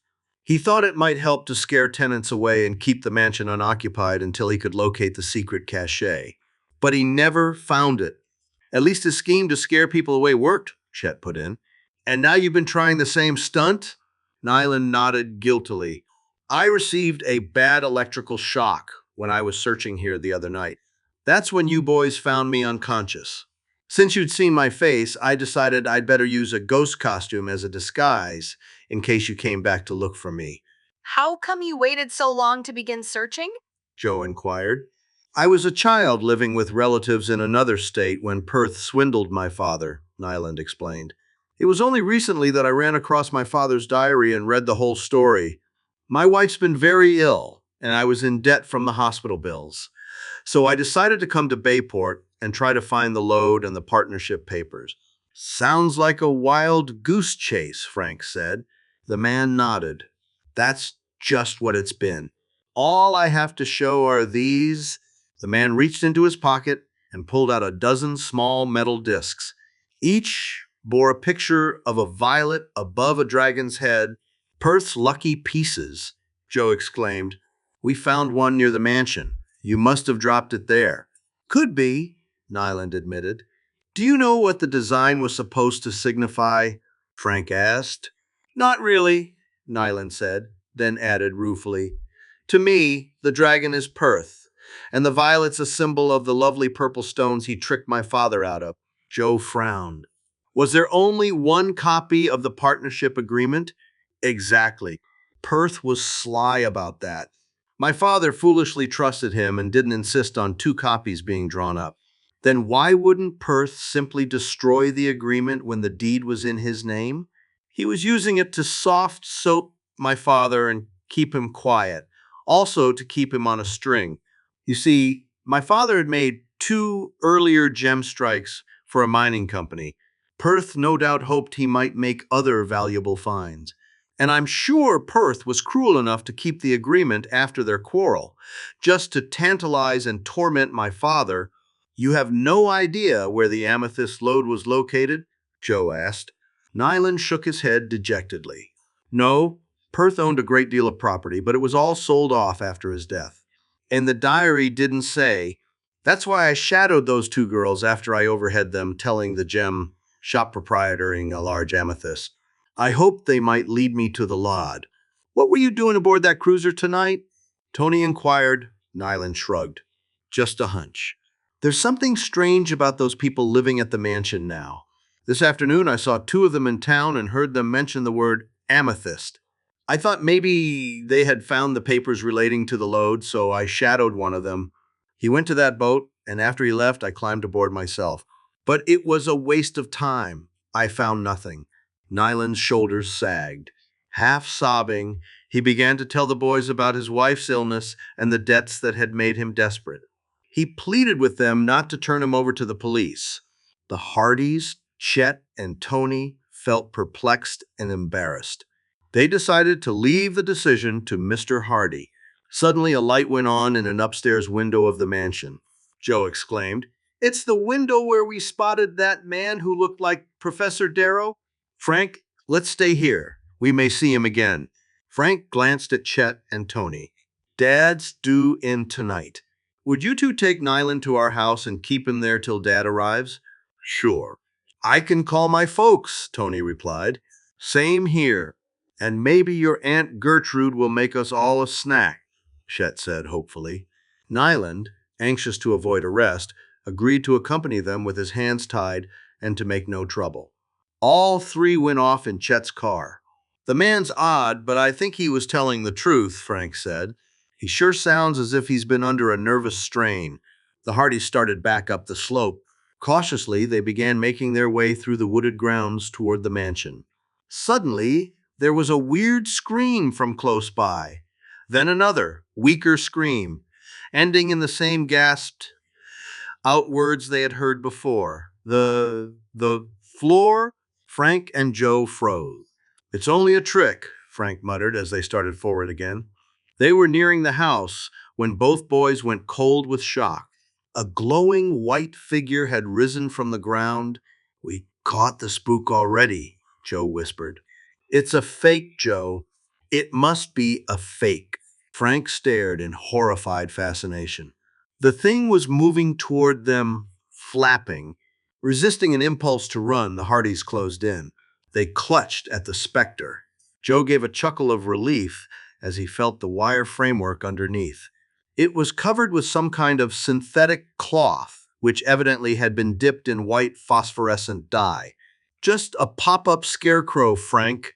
We must have stepped on the release mechanism back there. Right, Joe. And look at the wheels. The breeze blew it toward us, they went on. In the shadow of a tree, they paused and looked up at the lighted window.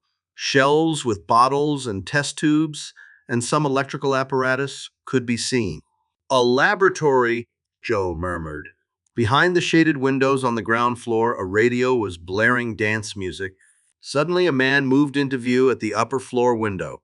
Bald and bespectacled, he was holding an open book in one hand. There he is, Frank whispered. That's Darrow, all right, Joe agreed. If only we could talk to him. Fat chance with Strang and his gang around. Anyhow, we've seen all we need to. Let's go home and wait for Dad. Turning, the brothers started back across the grounds to their car. Halfway down the slope, they heard the screams and the choking voice again. Hold it, Joe, Frank hissed. That tiled floor's around here somewhere. Did you notice that we always hear the screams near here? The boys shone their flashlights carefully about the ground. Suddenly, Joe's beam disclosed a small metal object sticking up from the grass. I'll bet that's it, Frank. Must be some kind of sensor, maybe infrared, that triggers off a tape recording when anyone comes near. Joe moved closer to examine it. Again, the voice shrieked. Startled, Joe backed off hastily and his foot struck a rock. Frank gave a cry of dismay as the ground gave way under his feet. Down he plunged.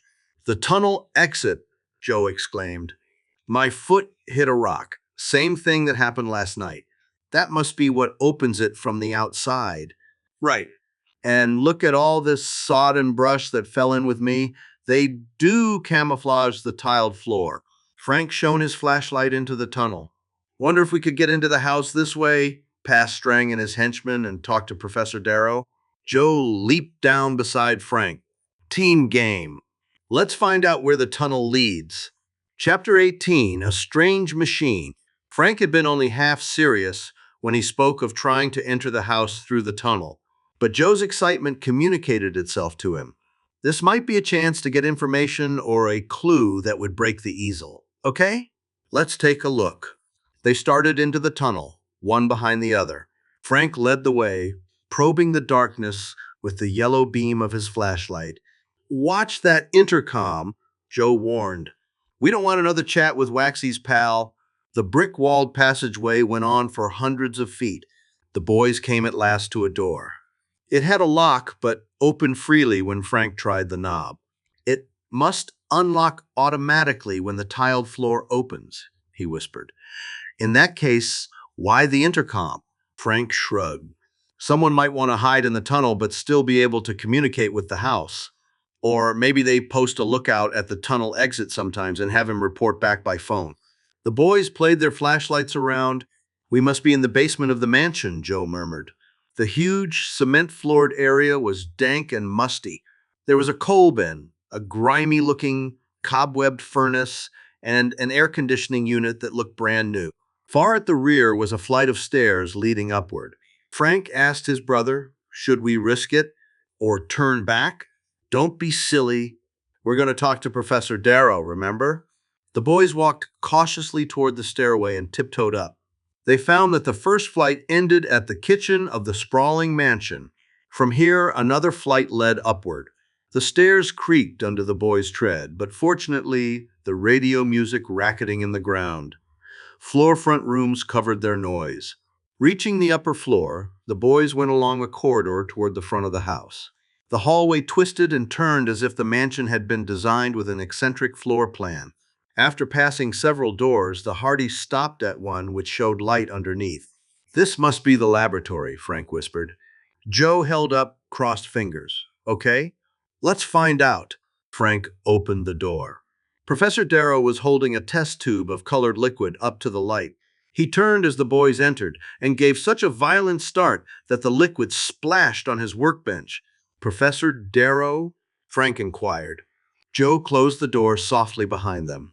The scientist's hand trembled as he placed the test tube in a rack. He stared at the Hardys through his steel-rimmed eyeglasses, and his eyes were full of fear. "Who are you? What do you want?" he blurted out in a shrill staccato voice. The muffled strains of the radio music could be heard through the floor. "We're Frank and Joe Hardy," Sir Frank began. "Our father is Fenton Hardy." He assumed the name would be familiar to a crime detection expert, but Darrow glared at them, giving no sign of recognition. "Fenton Hardy, the private investigator?" Joe emphasized. "Maybe you've heard of him." "Maybe." The scientist's eyes bored through the boys. He wore a white lab coat, and his wispy fringe of gray hair frothed out wildly around his narrow skull. "Why did you come here?" "Dean Gibbs of Western State asked us to locate you, and—" Frank started to explain. "He would—" "You've come here to spy on me?" "That's not true," Frank exclaimed. "The dean wired us on behalf of your sister," Joe put in hastily. "She'd like you to get in touch with her. She's probably worried because she hasn't heard from—" Joe broke off suddenly as he noticed the professor's hand inching toward a strange device on his workbench. It looked somewhat like a round, portable electric heater. "Look out, Frank!" Joe leaped clear in the nick of time as Professor Darrow snatched up the device. But Frank did not react fast enough. A dazzle of light flared from the machine. Instantly, Frank stiffened and froze statue-like. He had blacked out. An electric cord ran from the machine to a wall socket. Joe yanked the plug before Darrow could aim the device at him. "Help!" Ow! the professor shouted. Joe glanced around frantically. The radio music from below had stopped. A moment later came the sound of feet pounding up the stairs. Strang and his boys, Joe thought. "I'll have to duck fast." But where? Suddenly, Darrow lunged at him and tried to pin the boy's arms. Joe wrenched free and gave the professor a hard shove that sent him reeling backward. Darrow crashed into a corner of the workbench and went down in a cascade of glass tubing, retorts, and other laboratory apparatus. Like a flash, Joe darted out through a doorway that led to an adjoining room. The door slammed behind him just as Strang and several henchmen came surging into the laboratory. "That way!" Darrow shrilled, pointing in the direction of Joe's flight. Through that door, the gang rushed through a maze of connecting rooms. Joe, concealed behind the heavy, dark red window drapes in the room next to the lab, could hear Strang barking out orders. A moment later, the master jewel thief strode past Joe's hiding place on his way back to the laboratory. Through the open doorway, Joe heard him talking to the professor. "Yes, I know the boy. Recognized him at once," came Strang's voice, evidently referring to Frank. "He and his brother are the sons of a clever spy who must have been sent to Bayport purposely to steal your invention." "Just what I feared," Darrow replied. "Then it's not true that they're connected in any way with Fenton Hardy?" "Certainly not. In fact, Hardy's now on my payroll, working undercover to safeguard your research." Strang's voice became firm and persuasive. "Don't worry, Professor. My men are bound to catch the other boy. Then we'll hand them both over to the FBI." "I certainly hope you're right." Darrow sighed heavily. "First, the university authorities and jealous colleagues blocked my research grant at school, and now spies hounding me." By the way, Joe heard Strang ask, "How deeply did you black this kid out?" "Just a light dose. But it should hold him long enough to—" A loud alarm bell rang on the first floor, cutting short the professor's words. Both Strang and Darrow dashed from the lab. Joe waited until he heard their steps fading down the stairs. Then he burst from the drapes and rushed into the laboratory. Frank was still rigid. Joe filled a beaker with cold water from the workbench sink faucet and flung it in his brother's face. Frank seemed to shudder. Frank? Frank, can you hear me? Joe shook his brother and gave him several light slaps.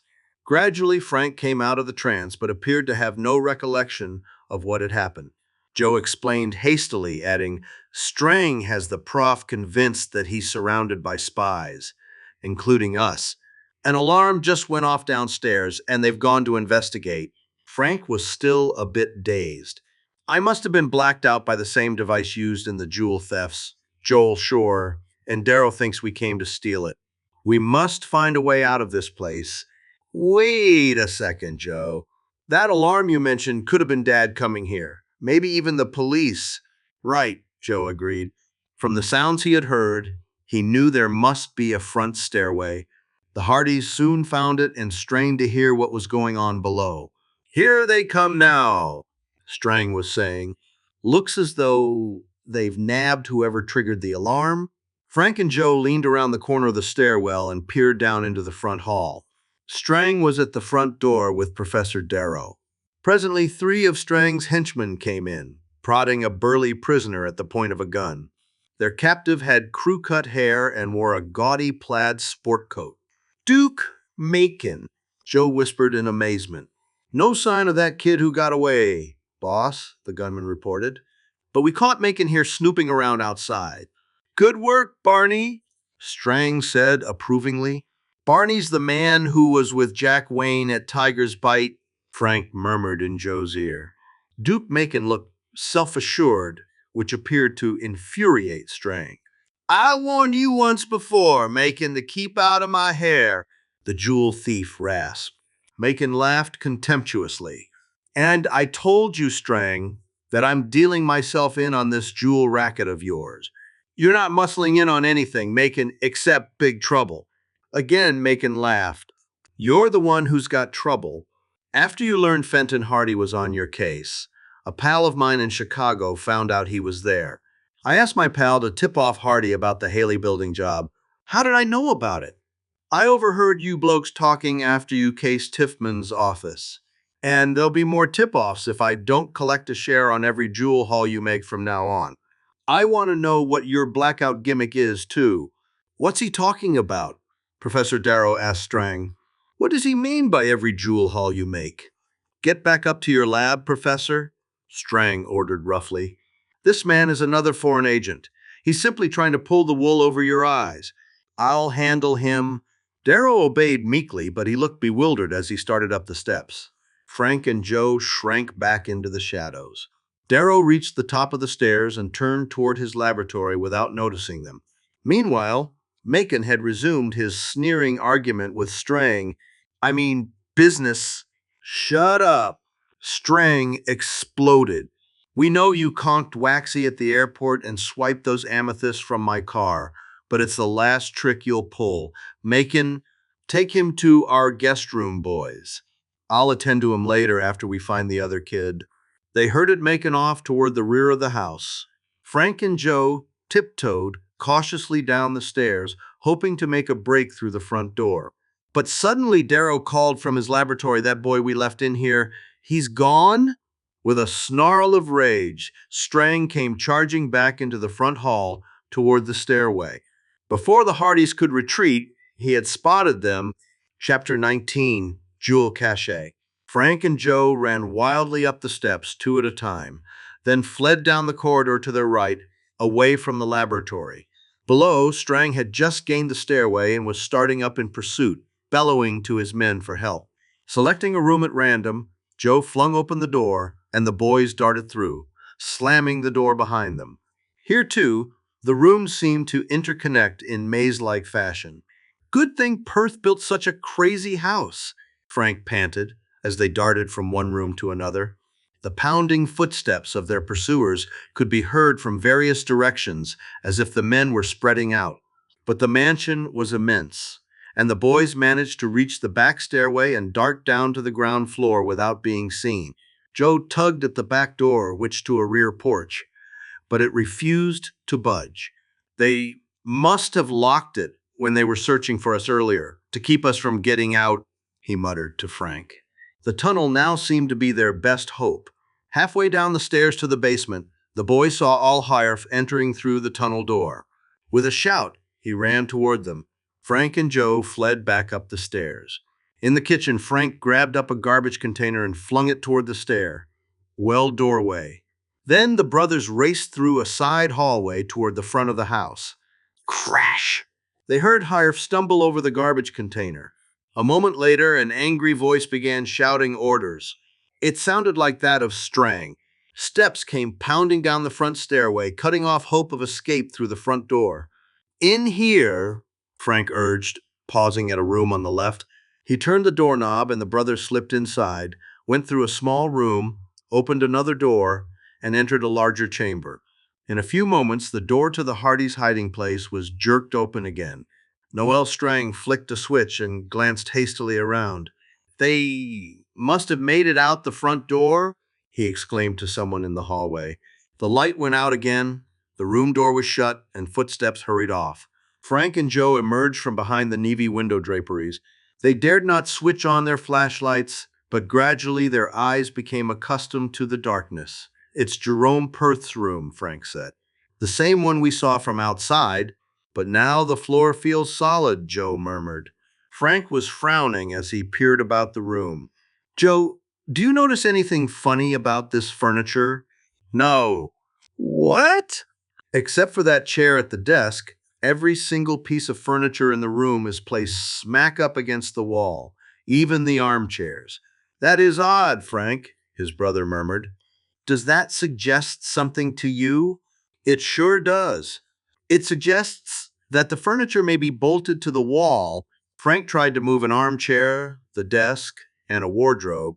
None budged. Well, this explains one thing, he remarked. We know now how the furniture was able to stay suspended in midair when the floor wasn't there. Wasn't there? Joe echoed. He was examining the way in which the headboard of the bed fitted flush to the wall. He spoke over his shoulder. You mean you think the floor of this room really does disappear? As Joe turned to face Frank, his elbow rubbed against some ornamental carving in the wall paneling. The next moment, both Hardys gasped. The floor was sinking straight down under their feet. What did you do, Joe? Frank exclaimed. Search me. My elbow just brushed the wall somewhere up there by the light switch. There must be a hidden push button or something that operates this floor. By this time, the whole floor had descended like an elevator to basement level, carrying the boys and the unbolted desk chair with it. A familiar, musty odor came suddenly to the boys' nostrils. Frank turned on his flashlight and beamed it about the walls. To his right was a moldering wooden door. This was the window side of Perth's room. An entrance to the tunnel, Joe whispered. Did you say there's a light switch up there by the bed? Frank inquired. Yes, probably a two-way switching arrangement so the light can be turned on or off either from the doorway or from the bed. Joe, I think I can explain how Perth's nephew was killed, Frank said excitedly. How? Remember, the nephew only lived in the mansion for a few days before his death. He probably never discovered the secret of this sinking floor. Wouldn't he have been curious when he saw that the furniture in his room was bolted to the walls? Maybe if he noticed. But his uncle had been a queer old cuss, anyhow. And evidently the servants didn't know the secret of the room either. No, I guess they didn't, if they never told about it, Joe agreed. But I wonder how come they never touched the switch accidentally, say, while they were cleaning the wall paneling. Frank shrugged. Maybe old man Perth told them not to clean it, or to use only a feather duster. Okay, I'll buy that. Go on. We know that Nyland's father, Carl Nyland, was snooping about the grounds the night the nephew was killed. It could be that he made a noise outside the windows, and the nephew heard him and woke up. Joe nodded. Sounds reasonable. So the nephew gropes in the dark to turn on the light switch, and in doing so, accidentally presses the floor button, but doesn't know it. Wow!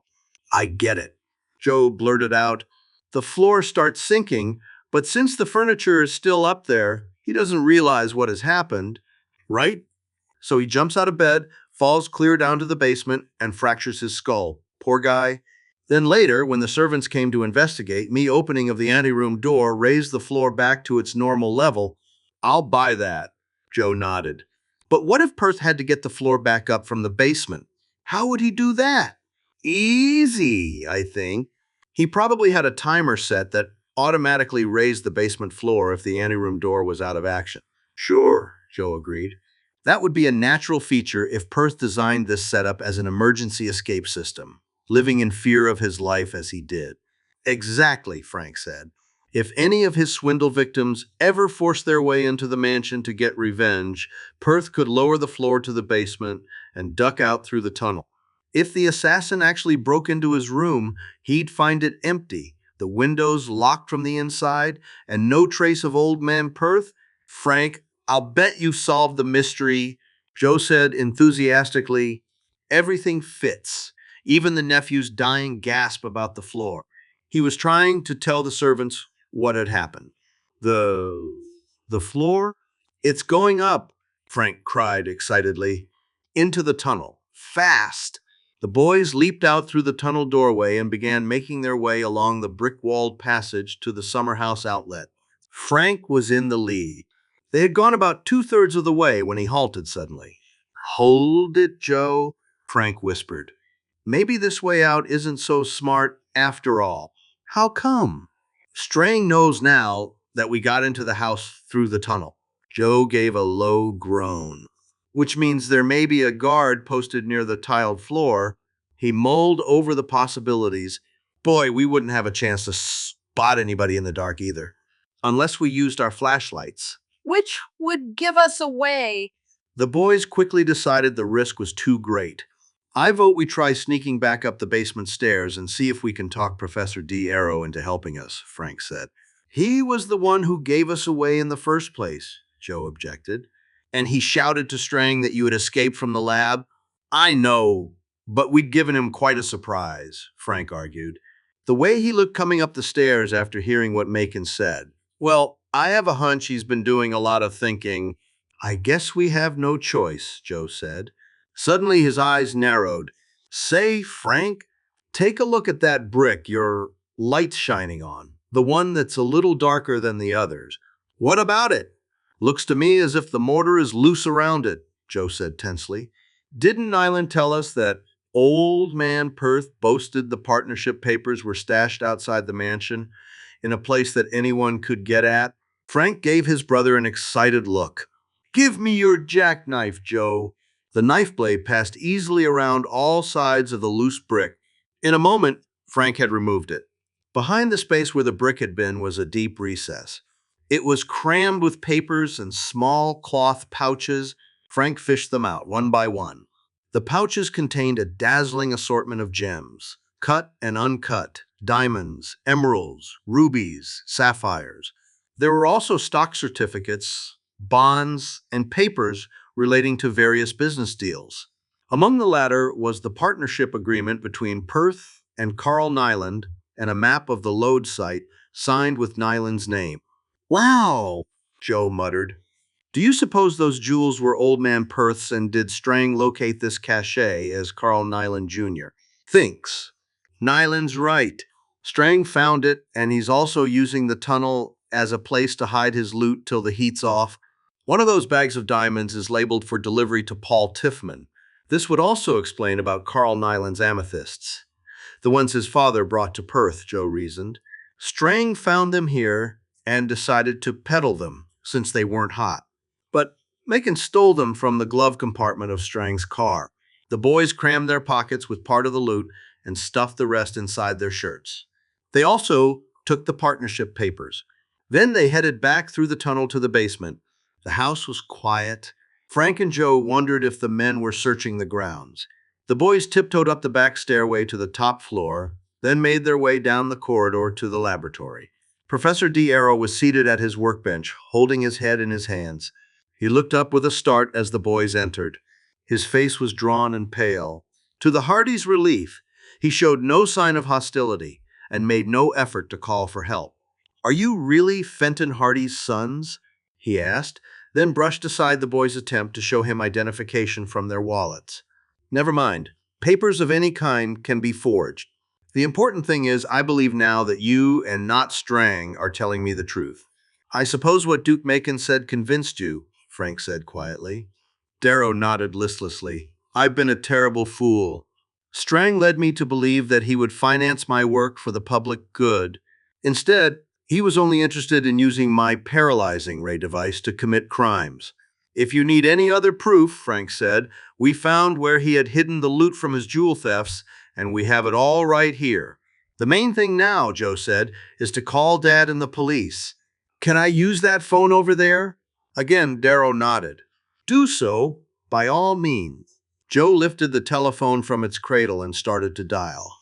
Suddenly, a cold, menacing laugh came over the receiver and the line went dead. Chapter 20, Trapped. Joe hung tip with a gasp of dismay and turned to Frank. "Someone just broke in and cut me off," he exclaimed. It sounded like Strang. "Would Strang know what room the call was coming from?" Frank asked the professor. Darrow looked at the boys unhappily. "Yes. My phone line evidently is tapped. Perhaps a signal device warns Strang when I lift the receiver. Sometimes when I'd attempt to make an outside call, he would cut me off. His excuse was that he was keeping me safe from detection by foreign spies."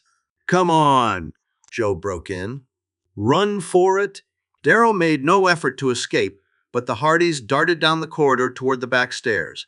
Strang, Barney, and another henchman already were on their way up. Frank and Joe fled toward the front of the mansion, only to find Herf and two others dashing up the front stairs.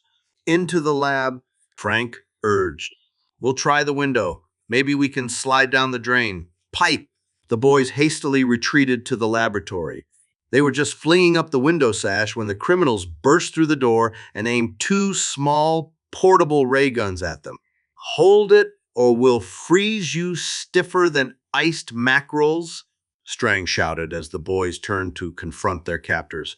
"These little rods we're holding are miniature models of that fancy gadget the prof used on you before. We found them extremely handy on jewel heists." "Please," Darrow protested weakly. "These boys have done you no harm. Let them go. Perhaps they'll agree not to turn you in." "Shut up, you sap!" Strang's voice cracked like a whiplash. "You're in this as deep as any of us. Do you think we can let these kids go now, knowing all about our racket?" Darrow shrank back as Strang proceeded to jeer at him. "I conned you from the start, you egghead. Did you really think I'd sink good money into this setup just so you could develop these blackout guns for national defense? And you swallowed all that junk about spies? What you were really doing here, Darrow, was getting us ready for the biggest jewel theft operation in history.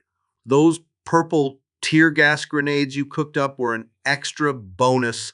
Strang's henchmen roared with laughter. Their response spurred him to greater boasting, and he answered Frank's and Joe's questions freely. The first hint that the Hardys might be on his trail had come when the boys had followed him in his car.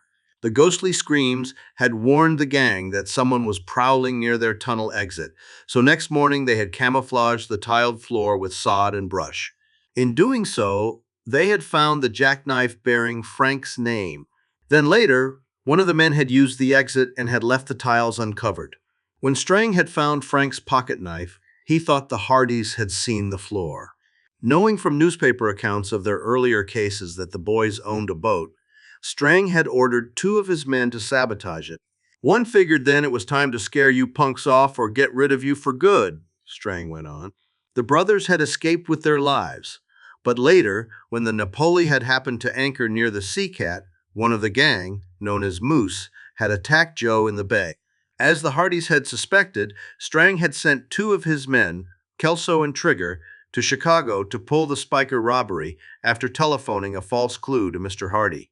Strang had arranged to be aboard the chartered plane at the time of the robbery, in order to establish an alibi in case he was charged with the theft.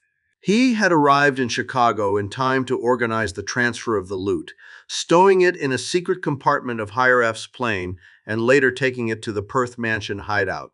Kelso and Trigger had gone to Gary, Indiana, to plant the decoy getaway car, then returned to Bayport by commercial airliner.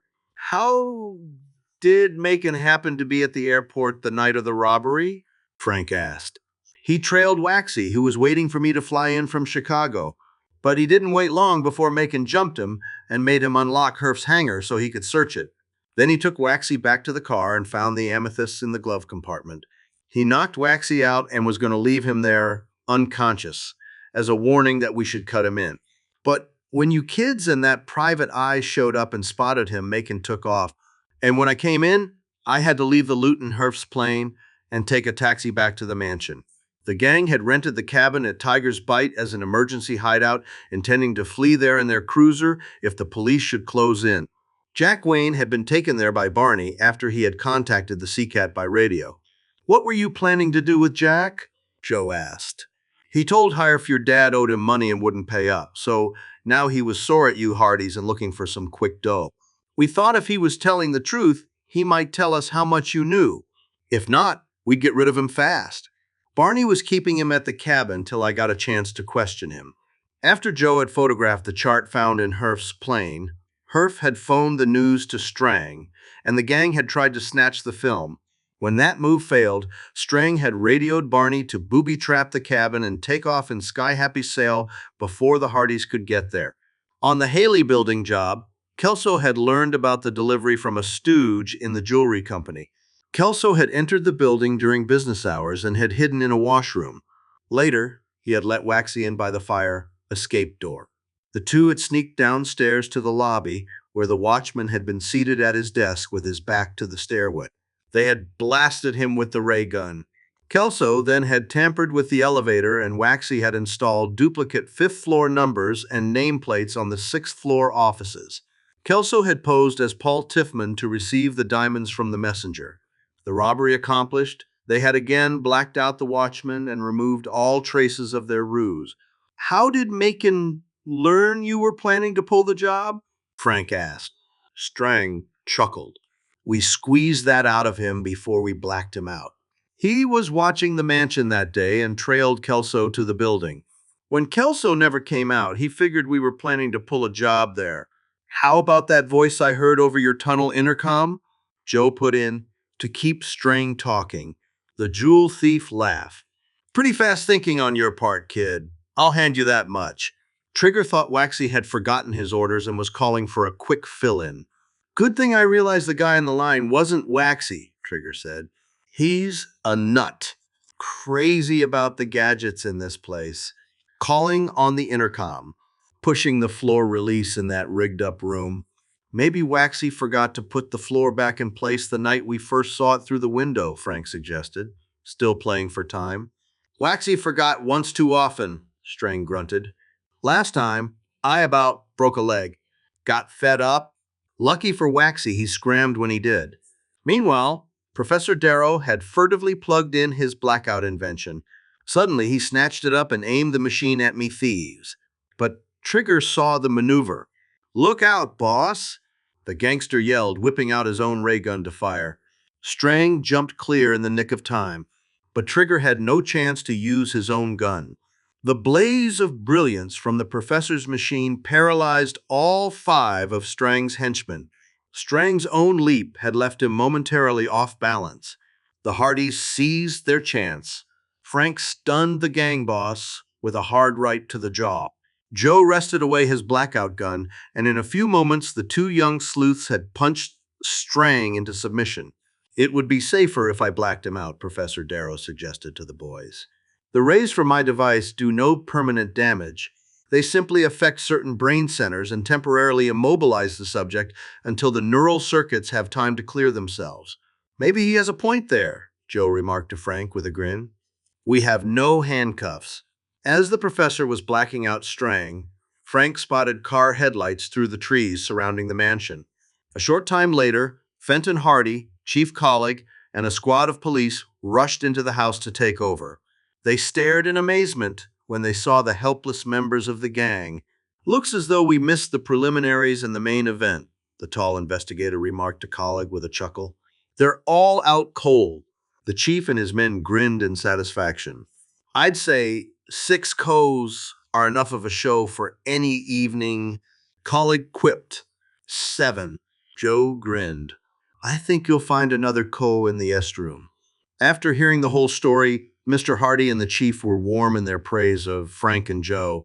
But the boys pointed out that it was Professor Darrow who had brought victory at the last moment. I'm afraid you've been badly misled, Professor, Mr. Hardy said. Some facts you may not know are these. Strang and his men had their eye on the Perth mansion as a hideout. When you bought it, they arranged to move in with you and used the ray gun as an excuse, Frank added, and Macon, in trying to worm his way into the gang, offered to rent the place. He only wanted to find out if Strang's group were just helping themselves to the mansion. Mr. Hardy went on, but, Professor, you certainly turned the tables on the gang. I'm reasonably sure that any charges against you for your part in Strang's operation will be dropped. How did you happen to get here, Dad? Frank asked as the police were removing the prisoners. After I heard Tony and Chet's story and you two failed to return, I decided it was time to blow the whistle on this setup at the mansion, Hardy replied, throwing an arm around each of his boys. What I'd like to know is who rigged all those spooky alarm devices, Joe spoke up. Professor Darrow gave a wan smile. I did, partly to keep off intruders and partly for my own amusement, he explained. It was while I was wiring them into the mansion's electrical system that I stumbled on the bedroom. Study's disappearing floor and told Strang about it. Next day, the stolen rented motorboat was located, and the Hardys went to the hospital to see Jack Wayne, who had regained consciousness and was rapidly recovering. So, you've wrapped up the case, eh? The pilot said. Frank and Joe have, Mr. Hardy answered. But we all feel bad about the loss of Sky Happy Sail. Jack grinned. Don't worry.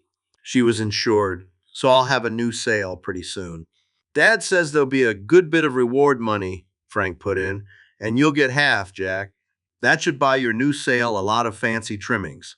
We're still curious about that interrupted radio message of yours, Jack, said Joe. How about spelling the whole message out for us? Jack thought for a moment, then asked for pencil and paper and wrote down the message as nearly as he could remember it. The boys bracketed the words which had been lost in transmission. The result read, I'm flying down to Tiger's Bite to see a guy Herf told me about. He says that if the Tiger's Bite setup can use a pilot, I could make a lot of dough. I'm to use the codename Amethyst to identify myself. A few days later, the stones Macon had stolen were recovered, and an expert survey of the Amethyst location showed that the lode, while not highly valuable as a source of ornamental gems, was worth developing for commercial purposes.